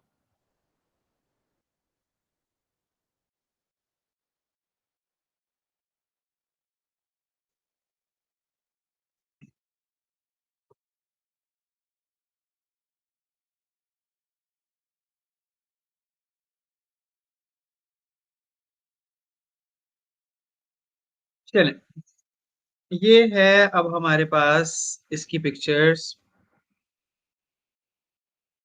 नेटर की। ये मेरे पास नेटर खुली हुई है, तो नेटर के अंदर जो है आपको ये दिखाया गया है, ये वही तस्वीर आ गई जो ischiocavernosus, bulbospongiosus, transverse perineal muscle, superficial group और पेरिनियल मेम्ब्रेन। अच्छा जी, पीछे एनल कैनाल है उसमें नहीं जाते। That is the cross section of penis. इसके अंदर मैं बल्कि लेबलिंग तो आप लोग बता ही रहा हूं, तो मैं just let's us focus on the this part. इसके अंदर दो वो हैं, this is corpora cavernosa, this is corpora spongiosa. अब इसमें देखिए 3 सेट्स ऑफ आर्टरीज नजर आए। अब कॉर्पोरा कैवर्नोसा जो है, इसके बाहर आप देखें तो इसके अंदर बबल्स नहीं बनाए हुए, अंदर वाला एरिया स्पंजी बनाया हुआ। तो जो इसका बाहर वाला सॉलिड एरिया है, this is the tunica albuginea, और अंदर बहुत सारे स्पंजेस हैं, और उनके बिल्कुल सेंटर में एक आर्टरी चल रही होती है, that is known as deep artery of the penis. वो इनके सेंटर में चल रही होती है। अब डीप आर्टरी जो है, इससे छोटी छोटी आर्टरीज निकलती हैं जो कि स्पाइरल करके इन छोटे छोटे स्पंज वाली ओपनिंग इन साइनसेस में जा रही है। दोज आर कॉल्ड हेलिसिन आर्टरीज, क्योंकि वो हेलिकल डायरेक्शन में घूमते हुए वहां जाती हैं, तो वो हेलिसिन आर्टरीज होंगी। यहाँ कॉर्पोरा स्पंजियोसा, उसी तरह उसके अराउंड ट्यूनिका एल्बुजिनिया है, वो उतना थिक नहीं है, स्पंज है और दरम्यान में यूरिथ्रा रन कर रहा है, और इसके साथ आर्टरी चल रही होती है, the artery of the bulb, क्योंकि स्पंजियोसा पीछे बल्ब के साथ कंटिन्यूस था। अब इनकी कवरिंग्स को देखें। अब जो जो बक्स फेशिया था, सॉरी, ये जो ट्यूनिका एल्बुजिनिया था, कॉर्पोरा कैवर्नोसा, इसके बाहर यहाँ व्हाइट कलर की लेयर शो की हुई है, ये वाली। This layer is called the deep fascia of Venus. This is the Buck's fascia. ये इसकी लेबलिंग भी हुई हुई है, ठीक है, ये इसकी लेबलिंग भी हुई हुई है। So this is called Buck's fascia, deep fascia of the penis. ये पीनस को सराउंड करता है, ये शाफ्ट के आगे तक जाता है, ग्लैंड से पहले पहले जाके खत्म होता है, and that is very tough and not yielding. तो वो जब टफ होता है, नॉट यील्डिंग होता है, तो that helps in maintaining the pressure. उसके बाहर बाहर का सुपरफिशियल फेशिया है, जिसके अंदर थोड़े बहुत मसल फाइबर्स भी रन कर रहे होते हैं। सुपरफिशियल फेशिया के अंदर there is running of the dartos fascia, जो यहाँ ब्राउनिश से ऑरेंजिश कलर में शो किया हुआ। उसके बाहर स्किन आई। Then let's talk about the erection. Erection में क्या होता है, अब यहाँ सॉरी एक बात और कर जाने से पहले, तो अब आर्टरीज, जो deep arteries of the dorsal, D arteries हो गई, 3 सेट ऑफ आर्टरीज हो गई ना, डीप आर्टरीज हो गई, आर्टरी ऑफ द बल्ब हो गई, और एक सेट ऑफ आर्टरीज बिल्कुल डॉर्सल में पड़ी होती है, it is running between the Buck's fascia and the tunica albuginea, that are the dorsal arteries. इसी तरह वेन्स, डीप डॉर्सल वेन थी और सुपरफिशियल डॉर्सल वेन थी, जिनका हमने थोड़ी देर पहले जिक्र किया था। अब इरेक्शन के अंदर क्या होता है, before I go into that, पहले मुझे बताएं कि इरेक्शन सिंपैथेटिक रोल है कि इरेक्शन पैरासिम्पैथेटिक है।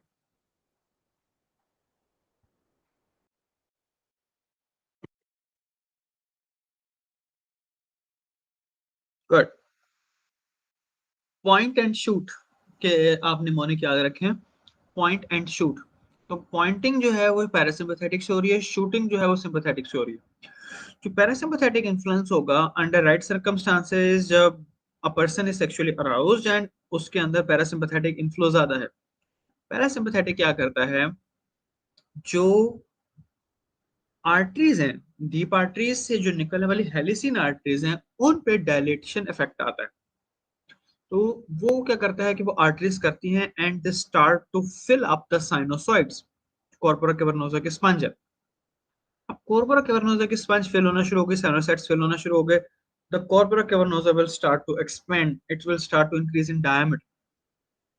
हाँ, जैसे जैसे वो डायमीटर में बढ़ेगा, साइड पर ट्यूनिका एल्बुजिनिया था, very strong non yielding membrane, तो उसने क्या किया कि वो एकदम से आके इट विल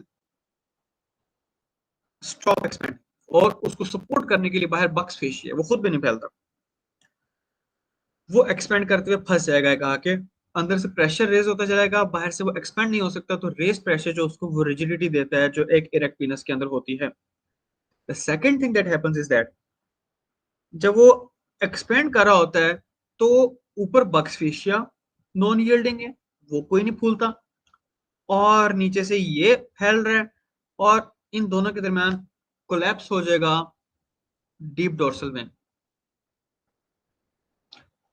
जो रही सही वेनस ड्रेनेज होनी थी वो भी गई, उधर से वो नीचे से वो फिलिंग ज्यादा हो गई, ड्रेनेज कम हो गई, and then it goes into a vicious cycle कि उधर से वो ड्रेन होने हो नहीं रही, नीचे डीप आर्टरीज के थ्रू ब्लड आई जा रहा है, and it will get to the maximum tension that is erection.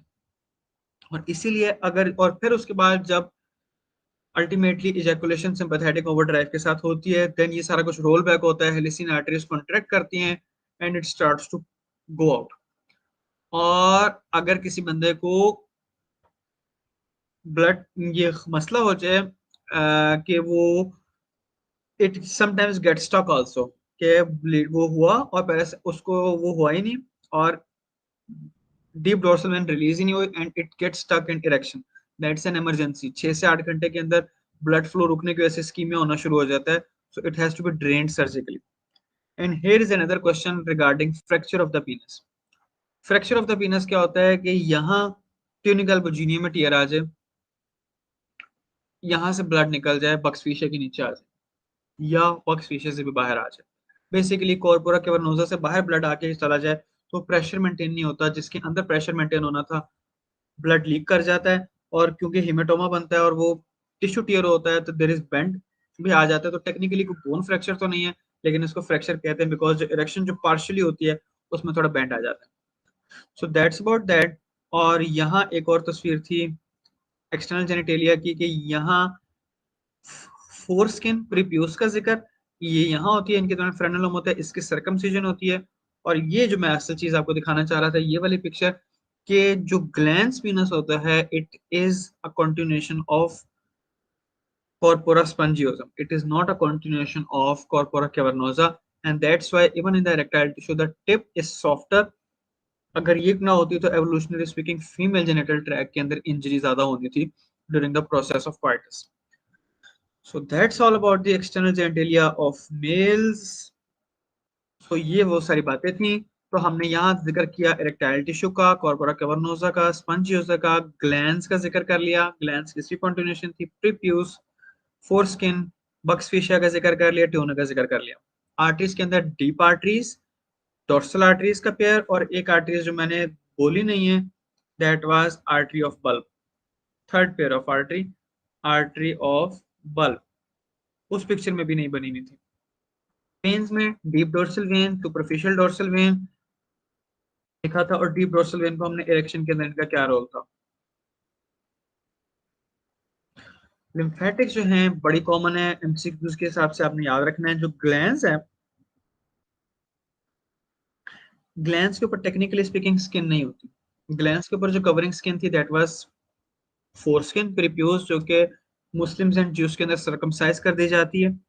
तो ग्लैंड्स की सप्लाई स्किन वाली नहीं होती, इसकी सप्लाई इंडिपेंडेंट डीप स्ट्रक्चर्स के साथ कॉर्पोरा के साथ वापस जाती है, that goes to the deep inguinal and external iliac nodes.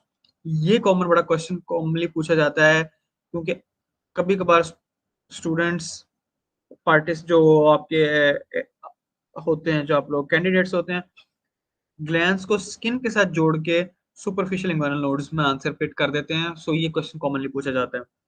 Skin itself जो है, जो बाकी शाफ्ट स्किन है वो सुपरफिशियल में जाएगा, और बाकी erectile tissue internal iliac nodes में जाएगा। और नर्व जो है इन दो मसल्स की खास तौर पे, that is from the internal iliac group of nodes, और internal iliac internal potential nerve. ठीक है, so that's all about the male external genitalia penis. चलें, अब इन दो एमसीक्यूज का जवाब दें। सबसे पहले इसका, which lymph node is involved in the infection of gland पीनस?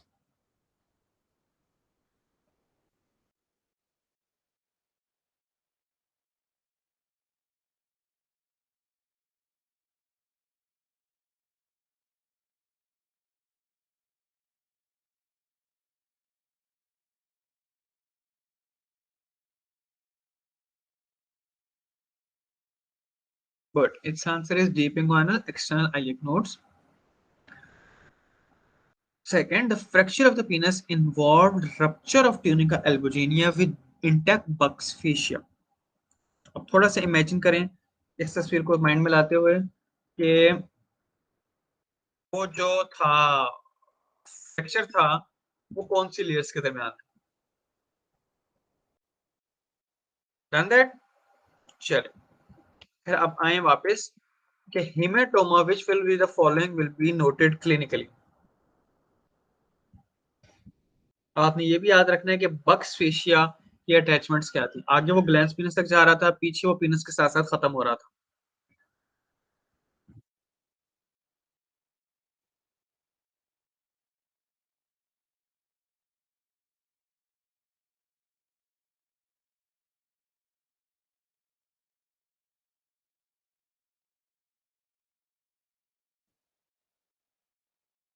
अच्छा, इसमें आंसर आएगा ए आएगा शाफ्ट पीनस वाला। क्यों? क्योंकि अब it is inside Buck's fascia.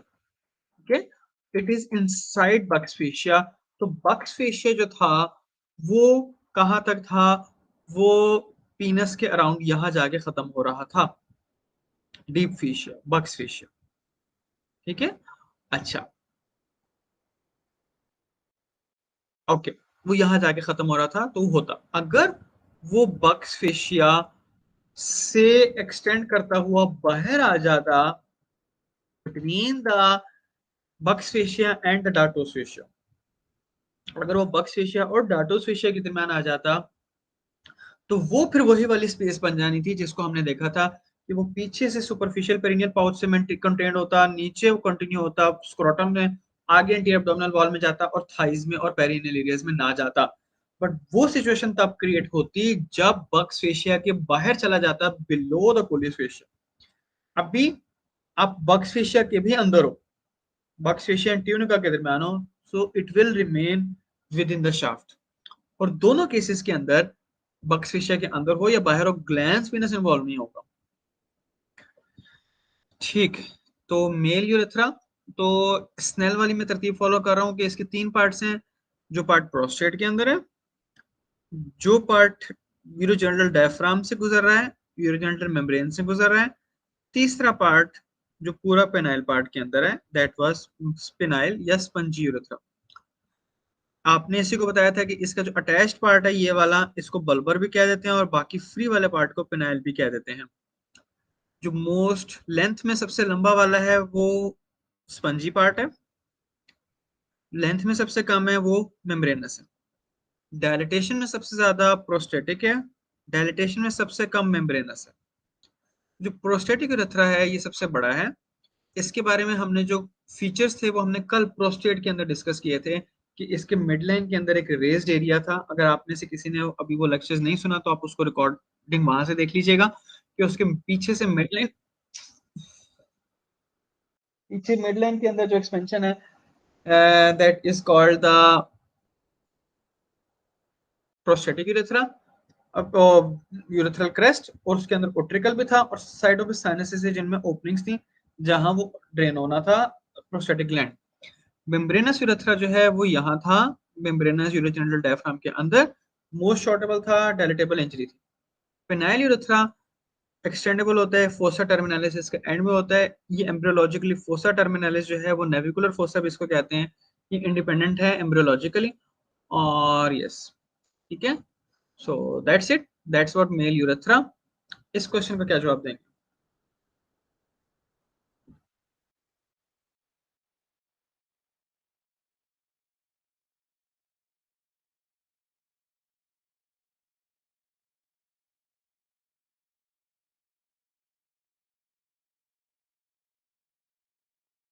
In a male patient during preparation of voiding of cystourethrogram,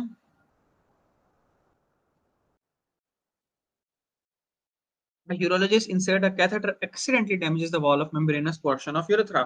ये वाली बात आपने मेंशन भी कर दी।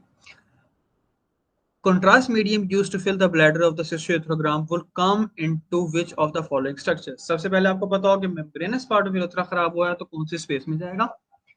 डीप पेरिनियल स्पेस में जाएगा। डीप पेरिनियल स्पेस की फिर आगे से आपको कंटेंट्स पता हो उसमें कौन कौन सी चीजें थी। There is only one option जो कि यहाँ उसके साथ वो कर रही है, that is bulbourethral gland. The next topic is female genitalia. So let's take a breather here. Let's take a break here. मेरे पास इस वक्त 10:40 हुए हैं.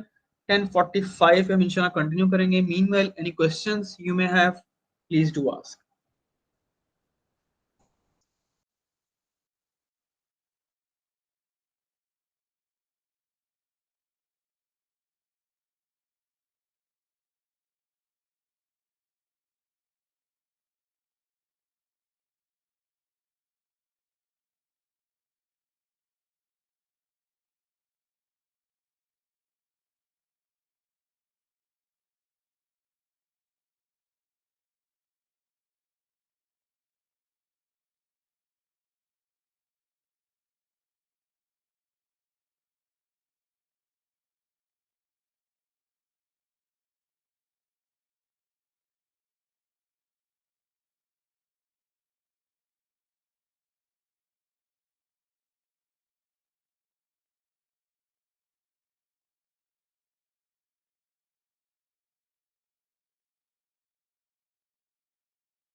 चलिए कंटिन्यू करते हैं।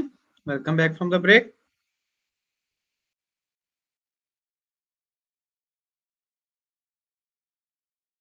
Female external genitalia lithotomy position के अंदर देखा जा रहा है, तो इसके अंदर स्ट्रक्चर्स कौन कौन से हैं?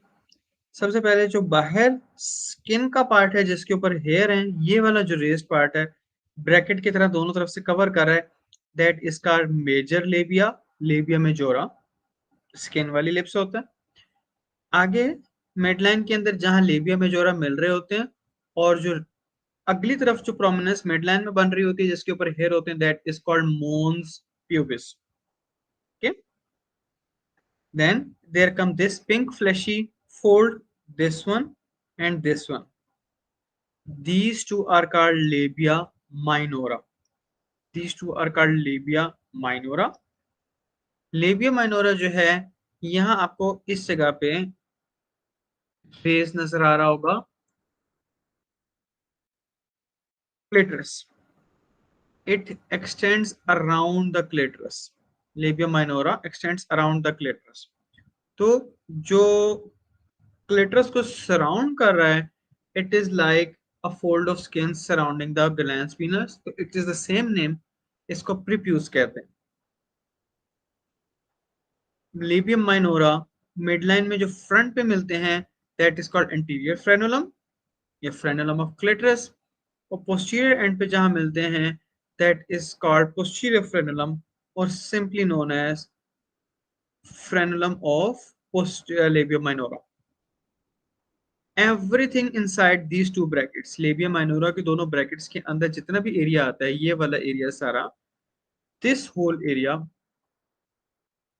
this whole area that lies between the two folds of labia minora, this whole area is vestibule. Vestibule के अंदर क्या क्या ओपन हो रहा है? वेस्टिब्यूल के अंदर ये ओपनिंग हो रही है, ये main vaginal opening. Vaginal opening side पे जो ये जो फ्लैशी टैग सा नजर आ रहा है, दिस इज हाइमन। डिपेंड करता है उसके सिचुएशन पे, अगर फर्स्ट टाइम क्वाइटस उसने नहीं किया हुआ, there is no penetration done, तो ये जरा बड़ा होता है और यहाँ ओपनिंग सेंटर में छोटी होती है, और after coitus, after losing the virginity, इसकी सिचुएशन डिफरेंट हो जाती है। आफ्टर चाइल्ड बर्थ और भी कम हो जाता है, लेकिन साइडों पे जो रहता है दैट इज हाइमन। तो इस जगह पे सामने एंटीरियर रिलेशन में टुवर्ड्स द क्लिटरस, यहाँ ओपनिंग होती है यूरेथ्रा की, एक्सटर्नल यूरेथ्रा की। यहाँ दो सेट ऑफ ग्लैंड्स हैं जो इंपॉर्टेंट हैं, जो बिल्कुल यूरेथ्रा के दोनों साइडों पे यहाँ जो ग्लैंड्स ओपन हो रहे होते हैं, these are called para urethral glands, क्योंकि यूरेथ्रा के साइडों से जाके जा रहे हैं, para urethral glands of skin. और जो इस जगह पे जो ग्लैंड्स ओपन हो रहे होते हैं, these are called bulbourethral glands, Bartholin glands, not bulbourethral gland, Bartholin glands या greater vestibular glands। कभी कभार कुछ सिचुएशंस के अंदर होता है कि शॉटगन पेरिनियम, इसमें वजाइना और एनल कैनाल एंटेरोपोस्टीरियर होने की बजाय they are side to side. तो वजाइनल ओपनिंग में दो ओपनिंग्स आपको नजर आती हैं, एक वजाइनल ओपनिंग के दरमियान से स्किन ट्रैक गुजर रहा हो तो दोनों साइडों पे ओपनिंग्स नजर आती हैं। So it is an anorectal malformation, जो इसके अंदर साइड बाय साइड पड़े होते हैं दोनों ओपनिंग्स, और इन दोनों के दरमियान ज्यादा नहीं है, पेरिनियल बॉडी नहीं है, बिल्कुल थोड़ा सा स्किन टैग होता है। So it's like a barrel of a shotgun. अगर इसको स्किन हटा के अंदर से स्ट्रक्चर्स देखें, तो it's remarkably matching that of males. किस तरह? अब मैं मेल्स के साथ साथ एनोलॉजी के अंदर बात करूंगा। लेबिया मेनोरा को साइड पे कर दें, अंदर वाले स्ट्रक्चर्स को देखिए। मेल के अंदर क्रस था और इश्यू कवर्नोसस था, क्रस था और कॉर्पोरा कैवर्नोसा था। तो यहाँ भी वही है, साइडों पे क्रस है, बिल्कुल उसी जगह पे अटैच है। और जिस तरह वो डोर्सम ऑफ पीनस के अंदर अ पेयर ऑफ वो जा रहे थे कॉर्पोरा कैवर्नोसा, इसी तरह क्लिटरस की बॉडी के अंदर a pair of corpora cavernosa जा रहे हैं। हाँ, क्लिटरस क्योंकि छोटा है, बॉडी ऑफ द क्लिटरस छोटी है, तो वो बहुत छोटा सा है। जिस तरह मेल के अंदर बल्ब था और फिर कॉर्पोरा स्पंज होता था। इसी तरह फीमेल के अंदर भी, अब बल्ब फीमेल के अंदर सिंगल नहीं है, मेल के अंदर वो मिड लाइन में एक था, अब फीमेल के अंदर विजाना की ओपनिंग बन रही है तो बल्ब के दो पार्ट स्प्लिट होके अलग हो गए। सो इसको, दोनों पार्ट जो अलग हो गए इसको भी बल्ब कहते हैं। मेल्स के अंदर बल्ब ऑफ पीनस था, यहाँ वो वेस्टिब्यूल के अंदर है तो बल्ब ऑफ वेस्टिब्यूल है। और जिस तरह मेल के अंदर वो जाके उसने कॉर्पोरस स्पंजियोसा बनाया था और फिर आगे जाके टिप ऑफ ग्लैंस पीनस बनाया था, इसी तरह इसने आगे जाके टिप्स ऑफ ग्लैंस क्लिटरस बनाना।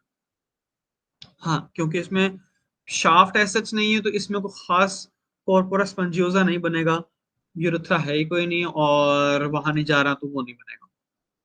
इनके ऊपर कवरिंग मसल्स बिल्कुल वही हैं। कॉर्पोरा क्रस ऑफ क्लिटरस के ऊपर बिल्कुल उसी तरह ही टिश्यू कवर्नोसिस है। बल्ब के ऊपर उसी तरह ही बल्बोस्पंजियोसिस है, और क्योंकि बल्ब दो पार्ट्स में डिवाइडेड था इसलिए बल्बोस्पंजियोसिस दो पार्ट्स में डिवाइडेड है। और बल्ब के बिल्कुल एंड के ऊपर जो है ग्रेटर वेस्टिबुलर ग्लैंड है, और ग्रेटर वेस्टिबुलर ग्लैंड जो है ये वहां ओपन हो रहा था इस जगह पे आके, इस जगह पे आके, जो ग्रेटर वेस्टिबुलर ग्लैंड जिसको बल्ब का ग्लैंड भी कहा जाता है, बार्थोलिन ग्लैंड कहा जाता है। So that's about external genitalia. बाकी पेरिनियल मेम्ब्रेन वही है, सुपरफिशियल पेरिनियल पाउच वही है। ठीक है। सो ये वो सारा टेबल है जो मसल्स है जो कि हमने पिछले आधे घंटे में डिस्कस किया। सबकी ब्रांच में आपने बस ये लिख देना है नर्व सप्लाई में पेरिनियल ब्रांच ऑफ कोडेंडल नर्व। बाकी एक मेजर मेजर सा आइडिया इनका वो दे दिया है, और बस ये हमने सारा जिक्र कर लिया। जो बल्बोस्पंजियोसिस है वो विजाना को क्लोज करता है, जो बल्बोस्पंजियोसिस इन मेल्स है वो यूरेथ्रा को कंप्रेस करता है, बल्ब ऑफ वीनस को कंप्रेस करता है। बाकी सुपरफिशियल ट्रांसफर पेनिनल इनको देख लीजिएगा, करने वाला काम हमने कर लिया। फीमेल यूरेथ्रा बहुत छोटा होता है, क्योंकि फीमेल में ना प्रोस्टेट है ना पीनस है, तो वो भी निकल गया, प्रोस्टेटिक यूरेथ्रा भी निकल गया, पिनाइल यूरेथ्रा भी निकल गया। We are only left with membranous urethra. तो फीमेल का ब्लैडर जो है वो बिल्कुल ही उसके ऊपर लाई कर रहा होता है, यूरोजेनिटल डायफ्राम में, वो निकलते ही it passes through urogenital diaphragm, और यूरोजेनिटल डायफ्राम से निकलते ही it exits into the vestibule. तो फीमेल्स का जो यूरेथ्रा है इट इज वेरी स्मॉल, रफली 1.5 इंच होता है, और क्योंकि उसकी लेंथ कम है इसलिए there is a higher chance कि उसके अंदर इंफेक्शन असेंडिंग ट्रेवल करके जो है वो इंफेक्शन ब्लैडर तक ले जाए। तो female urinary track infections are relatively more common as compared to males because of the closer proximity with the anal opening also and with the vagina also. So it has a possible sources of infection near it and a smaller pathway to reach them. That's it. We are done with urogenital triangle. Let us start with the anal triangle. Anal triangle के अंदर हम दो topics करने हैं, anal canal करनी है and issue rectal fossa करना है। एनल कैनाल जो है बड़ा थोड़ा सा पार्ट है, जिस पॉइंट पे रेक्टम लिवेटर एनाई से क्रॉस किया था उस पॉइंट से नीचे से लेकर एनल ओपनिंग तक जो पार्ट है, इतना part that is the anal canal. 1 inch 1.5 inch बस मुश्किल से। इसके अंदर काफी हैपनिंग हो रही होती है म्यूकस मेम्ब्रेन के अंदर। सो इनको हम गौर से देखते हैं। एनल कैनाल को अगर आप देखने पे आए तो उसके अंदर वर्टिकल रनिंग फोल्ड्स नजर आते हैं, ये वाले कॉलम्स की तरह खड़े होते हैं, पिलर्स की तरह खड़े होते हैं, वर्टिकली हैं। These are known as anal columns. Anal columns नीचे आके एक दूसरे के साथ जुड़ते हैं लाइक दिस। सो ये इस तरह का है जैसे किसी बंदे के सामने वाले दांत देखे ना, तो ये उस तरह आपको दांतों की तरह, ये जबड़े की तरह ये लोअर एंड नजर आ रहा है। सो ये जो आपस में दो वॉल्व्स के जो कॉलम्स के दरमियान जो ये फोल्ड है that is called anal valve. यह लेबल हुआ हुआ है एनल वॉल्व। एनल वॉल्व की इंपॉर्टेंस ये है कि एनल ग्लैंड जो है ना इसकी डेप्थ में ओपन होते हैं, फिर इन्फेक्शंस एंड फिस्टुलास यहाँ आते हैं। ये एनल वॉल्व्स की इंपॉर्टेंस हो गई। और सारे एनल वॉल्व्स अगर मिलते चले जाएं तो ये जो दांतों की तरह की जो लाइन बना रहे हैं, this whole line is called dentate line. Dentate line कहते हैं। ये वही लाइन है जो एम्ब्रियोलॉजी के अंदर पेक्टिनेट लाइन कहा था। एम्ब्रियोलॉजी के अंदर हमने इसका जिक्र किया था। It was present between the hindgut and the proctodeum and the proctodeum. फिर इससे बहुत इंप्लीकेशंस निकलती हैं, हर चीज फर्क होगी। जो हाइंडगट की एपिथेलियम थी वो ऊपर सिंपल कोलमनर थी, नीचे वाली जो थी वो आपकी स्टेडिफर्ड स्क्वेमस थी। ऊपर वाली जो थी वो एंडोडर्मल इन ओरिजिन था। जो निचले वाला एरिया है that was ectodermal in origin.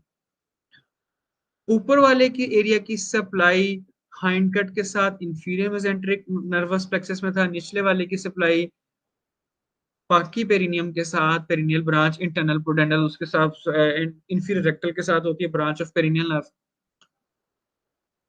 उसके अंदर जो नर्व की बात कर ली, जो ब्लड की बात है वो भी ऊपर वाली हाइंडगट के साथ इंफीरियर मेसेंटेरिक आर्टरी की ब्रांच सुपीरियर रेक्टल आर्टरी उसको सप्लाई करती है, और निचले वाले को इंटरनल प्रोडेंडल की ब्रांच इंफीरियर रेक्टल सप्लाई करती है। Same goes for the when. ऊपर वाला डेंटेट लाइन से ऊपर का पार्ट जो है ड्रेन होता है सुपीरियर रेक्टल वेन के थ्रू इंफीरियर मेसेंटेरिक के थ्रू पोर्टल सिस्टम में। निचले वाला पार्ट जो है वो ड्रेन होता है इंफीरियर रेक्टल के थ्रू इंटरनल पोर्टेंडल के थ्रू सुपरफिशियल में सिस्टमिक में। जो लिम्फेटिक स्ट्रक्चर्स हैं, जो लिम्फ है वो ऊपर के थ्रू इंफीरियर हाइंड कट के साथ inferior mesenteric group of lymph nodes में पहुंचेगा अल्टीमेटली। निचले वाला स्किन के साथ सुपीरियर मेसेंटेरिक में पहुंचेगा। ऊपर वाले की इनर्वेशंस जो हैं वो विसरल हैं, और निचले वाले की पेन सोमेटिक है। तो इसीलिए डेंटेट लाइन से ऊपर का कोई भी मसला होगा तो उसके अंदर stretch and burning and ischaemia तो फील होगा। निचले वाले पार्ट के अंदर जो सारी में सेंसेशन फील होंगे। तो इसलिए ऊपर वाला जो है पार्ट जो होगा उसकी फिशर्स लेस पेनफुल होंगे, निचले वाले के पार्ट के मोर पेनफुल होंगे। सो that is all about pectinate line. इसका एम्ब्रियोलॉजिकल ओरिजिन से आपका लिंक बन जाए। यस, एक्टोडर्म वाला निचले वाला होगा, एंडोडर्म वाला ऊपर वाला होगा। सो ये जो है पेक्टिनेट लाइन डेंटेट लाइन के ऊपर काफी बहस चल पड़ती है कि इसके ऊपर और नीचे का क्या फर्क है in the terms of epithelium, in the terms of origin, in the terms of arterial supply, venous drainage, nervous supply, lymphatic drainage, types of sensations. हर चीज के बारे में आपको ये चीजें क्लियर होनी चाहिए, फिंगर टिप्स होनी चाहिए कि पेक्टिनेट लाइन के ऊपर क्या हो रहा है, नीचे क्या हो रहा है। अगर आप इसको फॉलो करें नीचे तो एक और लाइन नजर आ रही है, ये वाली। This is different from dentate line. मैंने अपने स्टूडेंट्स के साथ मसला होते देखा है कि इसको pectinate line and dentate line कहते हैं, इस लाइन को साथ मिक्स कर जाते हैं। It is totally independent line. ये एक डिफरेंट लाइन है। इसको कहते हैं इंटरस्फिंक्टेरिक ग्रूव, क्योंकि अगर आप यहाँ देखें तो जो इंटरनल स्फिंक्टर है और एक्सटर्नल स्फिंक्टर है, जो एक्सटर्नल स्फिंक्टर नीचे से आके घूम के ऐसे नीचे आ जाता है बिलो इंटरनल स्फिंक्टर, इन दोनों के दरमियान ग्रूव आता है। So that is intersphincteric groove, intersphincteric line. और इसके ऊपर जो एपिथेलियम था वो stratified squamous keratinize, stratified squamous था, नॉन केराटिनाइज था। इसके नीचे एपिथेलियम हो जाता है स्ट्रेटिफर्ड स्क्वेमस केराटिनाइज्ड। तो केराटिन की वजह से वहां एक व्हाइट एरिया शुरू होता है, उसका कलर लाइट होता है, तो white line of Hilton create होती है। So there is white line of Hilton there. Stratified squamous keratinized below, stratified squamous non keratinized above. Blood supply, nervous supply, हर चीज सेम है। और इसका अल्टरनेट नेम इंटरस्फिंक्टेरिक ग्रूव के अलावा we call it white line of Hilton also. White line of Hilton. तो please be very careful कि आपने पेक्टिनेट लाइन डेंटेट लाइन को व्हाइट लाइन ऑफ हिल्टन से डिफरेंशिएट रखना है। पेक्टिनेट लाइन का अल्टरनेट नेम डेंटेट लाइन था और व्हाइट लाइन ऑफ हिल्टन का अल्टरनेट नेम इंटरस्फिंक्टेरिक ग्रूव था। मसल्स में नेक्स्ट स्लाइड में कराता हूँ। ये सारी चीजें हम डिस्कस कर चुके हैं पेक्टिनेट लाइन के साथ। अपर हाफ तो नहीं कहना चाहिए, अपर पार्ट सुपीरियर रेक्टल में अल्टीमेटली जाता है, लोअर पार्ट इंफीरियर रेक्टल में जाता है। ये बहुत अच्छा डिफाइंड नहीं होता है कि कितना पार्ट ऊपर का नीचे का जा रहा है, बस आपको ये पता होगा ऊपर से ये उस तरफ जा रहा है, नीचे से ये उस तरफ जा रहा है। लिम्फेटिक ड्रेनेज ऊपर से इंफीरियर मेसेंटेरिक, नीचे से सुपरफिशियल इंग्वानल नोड्स। नर्वस सप्लाई ऊपर से हाइपोगैस्ट्रिक प्लेक्सस, और इंटरनल एनल स्फिंक्टर को मेंटेन करती है, और विसरल सेंसेशंस और निचले वाला पार्ट जो है इंफीरियर रेक्टल को सोमैटिक सेंसेशन एक्सटर्नल स्फिंक्टर तक आती है। That's all about anal canal. Anal sphincter, इसके दो पार्ट्स हैं। अंदर जो आपको ओवरऑल पूरे जीआईटी का जो एक कंटिन्यूएशन चल रही थी एक मसल्स की, इनर सर्कुलर आउटर लॉन्गिट्यूडनल, वही कंटिन्यू करता है down into the anal canal. जो वही कंटिन्यूएशन है, जो इनर सर्कुलर पार्ट है that act as an internal sphincter. जिस तरह बाकी सारा स्मूथ मसल था, यहाँ भी स्मूथ मसल होगा। जिस तरह बाकी सारा इनवॉलंटरी था, यहाँ भी वो इनवॉलंटरी होगा। जो लॉन्गिट्यूडनल है उसका बहुत ज्यादा रोल नहीं है, वो बग टेपर ऑफ करके बिल्कुल खत्म होने के करीब हो जाता है। जो बाहर जो है that is external sphincter. External sphincter के तीन पार्ट्स हैं, आपको इनके नाम आने चाहिए। जो स्किन के सबसे करीब है that is subcutaneous, then there is superficial and then there is deep. Three parts हैं, सबक्यूटेनियस, सुपरफिशियल, डीप। ये आप लेफ्ट साइड देख रहे हैं, लेफ्ट क्यूबिक बोन है। आप राइट साइड से खड़े होकर देख रहे हैं, जहां मेरा पॉइंटर है ये इंटीरियर है और ये वाली जगह पोस्टीरियर है।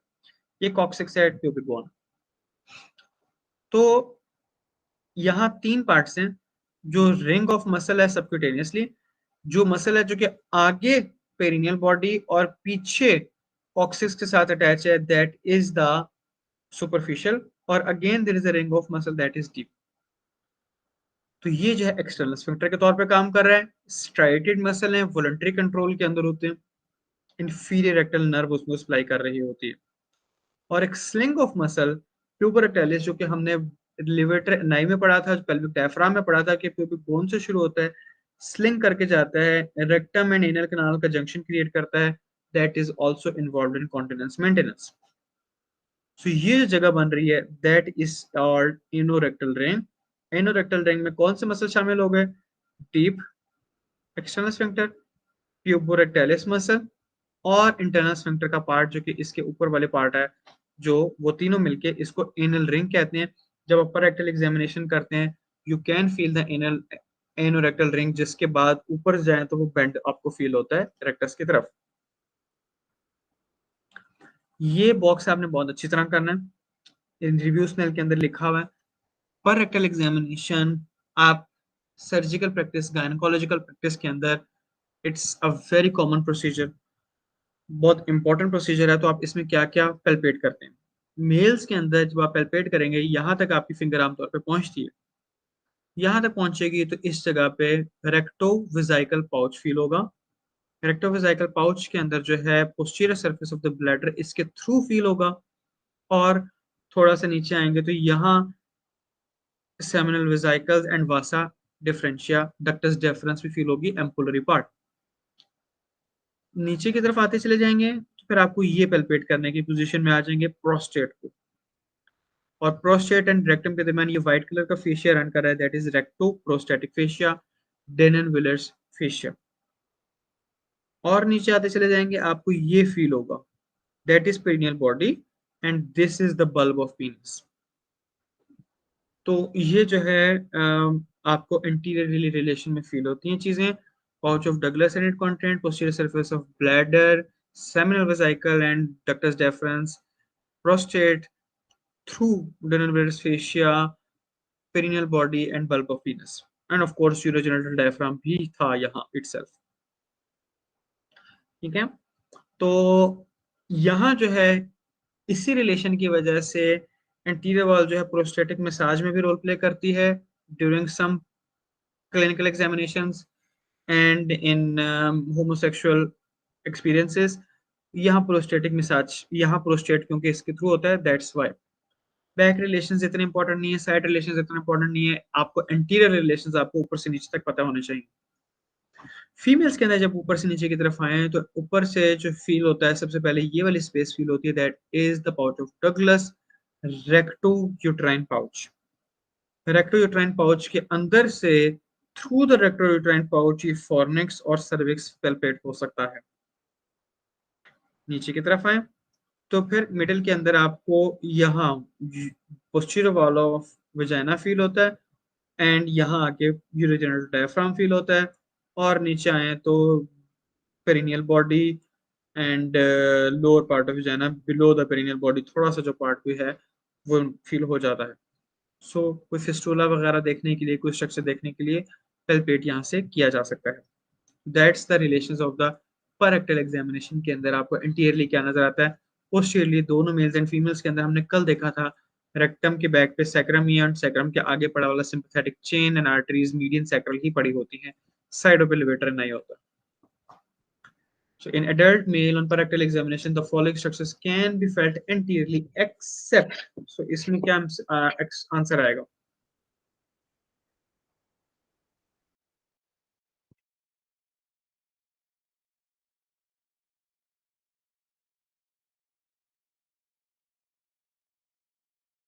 Wonderful, awesome.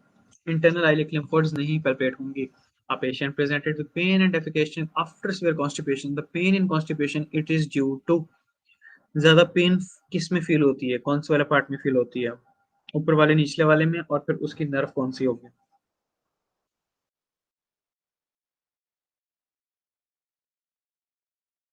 अपर पार्ट में कम पेन फील होगी क्योंकि वो विसरल है, निचले वाले पार्ट में ज्यादा होगी बिकॉज इट इज सोमैटिक। तो सोमैटिक वाले निचले पार्ट की नर्व कौन सी थी?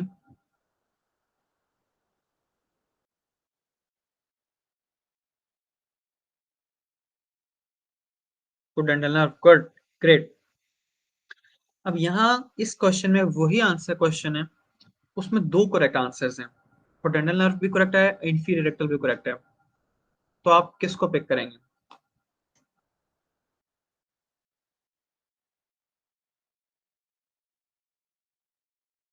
whenever you are given that option like this कि आपको एक चेन के अंदर दो ऑप्शंस आ जाएं, always pick the answer that is closest to the asked question। Rectum के बारे में पूछा गया, रेक्टम से क्लोजेस्ट जो है वो इंफीरियर रेक्टल थी, that would be always be the preferred answer. Same situation goes for embryology. अगर आपसे पूछा गया है कि स्पाइनल कॉर्ड को किसने बनाया, न्यूरोएक्टोडर्म ने कि एक्टोडर्म ने, दोनों ठीक है क्योंकि एक्टोडर्म से न्यूरोएक्टोडर्म बनी थी, न्यूरोएक्टोडर्म से स्पाइनल कॉर्ड बनी थी, neuroectoderm was closer to the spinal cord, so that will be the preferred right answer. Ischiorectal fossa मैं आपको तस्वीर से कराता हूँ, फिर हम इसको पिक्चर देख लेते हैं। इश्यूरेक्टल फोसा ये वाली जगह, मीडियल एस्पेक्ट पे anal canal and levator ani, side पे पेल्विक वॉल का लेटरल एस्पेक्ट, जो साइड पे अब क्या आएगा, इसकी पुबिक रेमस, बैक पे इशियम आ जाएगी, उसके ऊपर जो है obturator muscle covered by fascia, ये लेटरल वॉल हो गई। Medial wall it is made up of the pelvic diaphragm also known as levator ani and the anal canal with its muscle also known as external anal sphincter. तो levator ani and external sphincter are making up the medial wall. Superiorly there is apex, there is an apex that is joining between the two, and below there is a skin and fascia, so that is the whole ischiorectal fossa। ठीक है, यही सारी चीजें लिखी हैं। ऊपर skin है, medially pelvic diaphragm and anal canal है, lateral ischial tuberosity, ischiopubic ramus, obturator internus covered with मस fascia एंड एपेक्स में जॉइनिंग द टू वॉल। तो ये इस्क्योरेक्टल फोसा है। इसके अंदर स्ट्रक्चर्स कौन से पड़े हुए हैं? इसके अंदर जो साइडों पे जो वॉल चल रही है, उस वॉल के अंदर जो है, जो ऑब्स्ट्रक्टर फेशिया है उसके अंदर, उस फेशिया के अंदर एक कैनाल होती है जिसका नाम है पोडेंडल कैनाल ऑफ एल्कॉक, उसको कहते हैं। इसके अंदर से वही जो हम बार बार जिन स्ट्रक्चर्स के नाम पढ़े हैं, internal pudendal artery, when and pudendal nerve, वो इसी कैनाल में से गुजर रही थी। और जो आपने चीज दूसरी याद रखनी है कि इस पोडेंडल नर्व स्ट्रक्चर में से इंफीरियर रेक्टल के नाम की तीनों चीजें, आर्टरी, वेन एंड नर्व, यहाँ से क्रॉस करती है इसके rectal fossa to supply the lower aspect of the anal canal, और आमतौर पे ऊपर की तरफ ऐसे कर्व करके आती हैं। कर्व करके आती है तो नीचे कर्व करने की इंपॉर्टेंस ये है कि नीचे कट देना इज रिलेटिवली सेफ, तो ये ऐसे आर्च करके कर्व करके आती है इंफेरेक्टल आर्टरी, वेन एंड नर्व, और बाकी सारा फैट है। ठीक है, तो आपको एट लीस्ट ये स्ट्रक्चर्स पता होने चाहिए। फैट है, pudendal nerve, internal pudendal artery जो है, एंड वेन पोडेंडल ग्लैंड के अंदर रन कर रहे हैं, एंड इंफीरियर रेक्टल वेसल्स जो हैं वो क्रॉस कर रही हैं स्क्वेनल फोसा को। ये वाले अगर याद हो जाए तो 100 ना हो कोई मसला नहीं है। तो पोस्टीरियर स्क्रोटल ब्रांचेस यहाँ से गुजर के जारी होती हैं, perineal branch of S4 perforating cutaneous nerve इसमें से होके जाती हैं। That's it, you are done with the presentation. And ये मैंने आप लोगों के लिए नोट्स बना के रखे हैं, तो अगर आपको हेल्पफुल हो जाए इसके स्क्रीनशॉट आप ले लें। मैंने कोशिश की थी पेल्विस एंड पेरिनियम के जितने भी लिम्फेटिक्स थे वो आपको मैंने कल कहा था, तो I tried to carry on my promise. तो मैंने ये कोशिश की है कि आपके लिए सारे जितने भी स्नेल के अंदर जो लिखा हुआ है सारे लिम्फेटिक्स एक जगह इकट्ठे कर दिए आपके लिए। सो that's it. Congratulations, you have survived another set of lectures. Thank you so much for being here and for being active during the process. Any questions you might have, any suggestions or few notes? मैं आपको ये दिखा देता हूँ।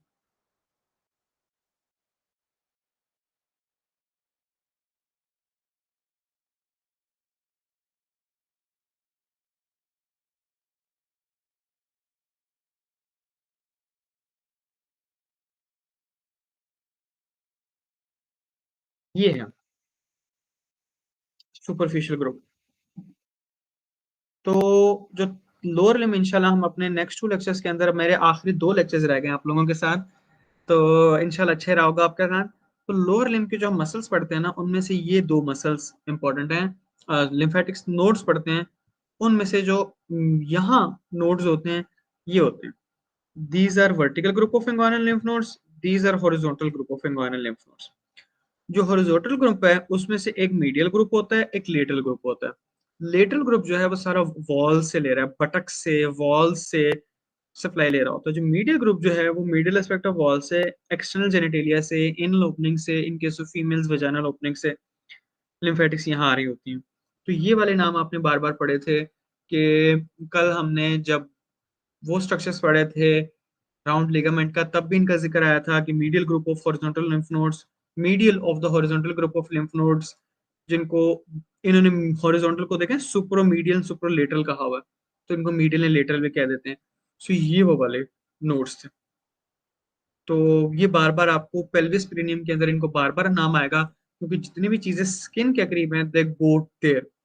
और सारी ही जितना भी आप लोअर लिम्ब के अलावा जितना भी आप पढ़ेंगे पेल्विस पेरिनियम के अंदर आप जितने भी पढ़ेंगे they all go to this medial group of horizontal group of superficial inguinal lymph nodes. तो अगर आपको कल हॉरिजॉन्टल का जिक्र भी किया था या मीडियल ग्रुप ऑफ हॉरिजॉन्टल का जिक्र भी किया था, तो पेल्विस एंड पेरिनियम में सारे यही आ रहे हैं। I hope that answers your question. Any other question, anything you want? Parasympathetic and sympathetic cough vagina and vagus, single लफ्ज में बड़ा सिंपल याद रखें। पेल्विस पेरिनियम का कोई सवाल आ जाए, inferior hypogastric plexus, very simple answer। inferior hypogastric plexus तक जो parasympathetic आती थी, it was coming through pelvic splanchnic nerve। अब ये that will be true for all the viscera of pelvis perineum, S2 S3 S4 pelvic splanchnic nerves वहां से parasympathetic ला रही है, pelvic plexus में आके inferior hypogastric plexus में आती है, वहां से it spread out to go to all the viscera। sympathetic जो है it was coming from the sympathetic chain in the pelvis, the sacral sympathetic chain, and sacral sympathetic chain was sending it input to the again inferior hypogastric plexus, और वहां से वो होता हुआ relay करता हुआ अपने ऑर्गन्स तक पहुंचता है। ठीक है, तो वो यहाँ से पहुंचता है, एक सेकेंड, हाँ वो यहाँ से पहुंचता है। लेट मी चेक, अगर इसकी मुझे कोई पिक्चर मिल जाए तो चीजें कुछ आसान हो जाएंगी।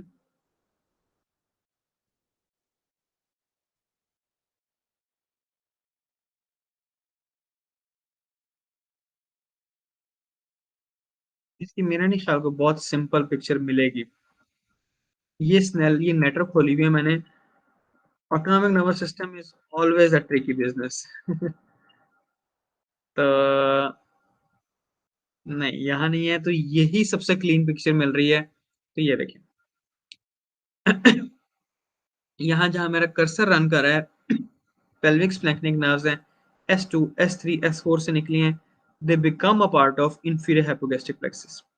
ठीक है, सेकंड ये देखें, ये चल रहा है सैक्रल सिंपैथेटिक ट्रंक, ये सैक्रल सिंपैथेटिक ट्रंक चल रहा है। इससे जो ब्रांचेस निकलती हैं sacral splanchnic nerves, they become the part of sympathetic inferior hypogastric plexus. So that this story is true for all the viscera of the pelvis के parasympathetic ये देखिए S2 S3 S4 से ये दो तीन जो आ रही हैं पेल्विक स्प्लैंक्निक नर्व हाइपोगैस्ट्रिक प्लेक्सस में आ गई और ये सिंपैथेटिक चेन से सैक्रल स्प्लैंक्निक नर्व्स यहाँ से डायरेक्ट सिंपैथेटिक चेन से ये देखें ये रन करती हुई यहाँ आ जाती हैं इनटू द प्लेक्सस यहाँ से it goes into the uterus it goes into the vagina and all structures ये यहाँ से जाते हैं और इन्हीं के थ्रू वापस सेंसरी नर्व्स इन्हीं के थ्रू वापस जाती हैं स्पेशली जो पेन वाले फाइबर्स हैं विसरा के they go through the sympathetic part और जो रिफ्लेक्सेस वाले कंपोनेंट्स होते हैं they go through the parasympathetic part वो यहाँ से जाएगा और यहाँ से वो सिंपैथेटिक चेन में ऊपर चढ़ेगा और जहाँ सिंपैथेटिक आउटफ्लो जहाँ था ना लोअर मोस्ट L2 पे था तो ये एटलीस्ट L1 L2 पे जाके वापस ये सेंटर स्पाइनल कॉर्ड में एंटर होगा तो ये that's the thing spinal sensory nerves वहां होंगी लेकिन जो आपका दोनों चीजें एनल कैनाल एंड वेजाइना इनका जो ऊपर वाला पार्ट है ना आपको एनल कैनाल का पेक्टिनेट लाइन से ऊपर के ऊपर ये सारी कहानी लगेगी पेक्टिनेट लाइन से नीचे का जो पार्ट होगा ना नियर द स्किन वो बिल्कुल उस एरिया के स्किन के साथ मर्ज हो जाएगा इंटरनल पोडेंडल के साथ और फिर पेरिनियल नर्व के थ्रू उसके सोमैटिक ब्रांचेस जाएंगे same goes for the vagina अगर आपने एम्ब्रियो का लेक्चर आपको याद हो if not second lecture of special embryology vagina के दो ओरिजिन्स थे ऊपर वाला जो एंडोडर्मल ओरिजिन था ऊपर वाला जो ओरिजिन था 2/3 जो नॉट एंडोडर्म ऊपर वाला वो पैराम्यूसिनेफ्रिक डक्ट से आया था उसके लिए ये सारी स्टोरी सच्ची है और निचले वाला 1/3 पार्ट जो वेस्टिबुल के करीब है उसके नीचे वो लोअर पार्ट ऑफ इनल कैनाल वाला पार्ट सच्चा है स्किन वाली सोमैटिक सेंसेशंस इसीलिए कहते हैं कि वेजाना एंड एनल कैनाल का lower most part is the most sensitive one because it is being supplied by the somatic nerves. ठीक है let me know if that answered your question.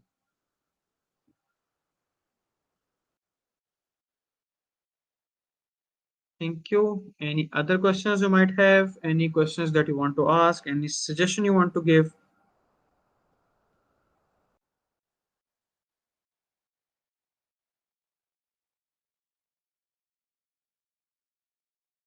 Thank you so much. So nice of you.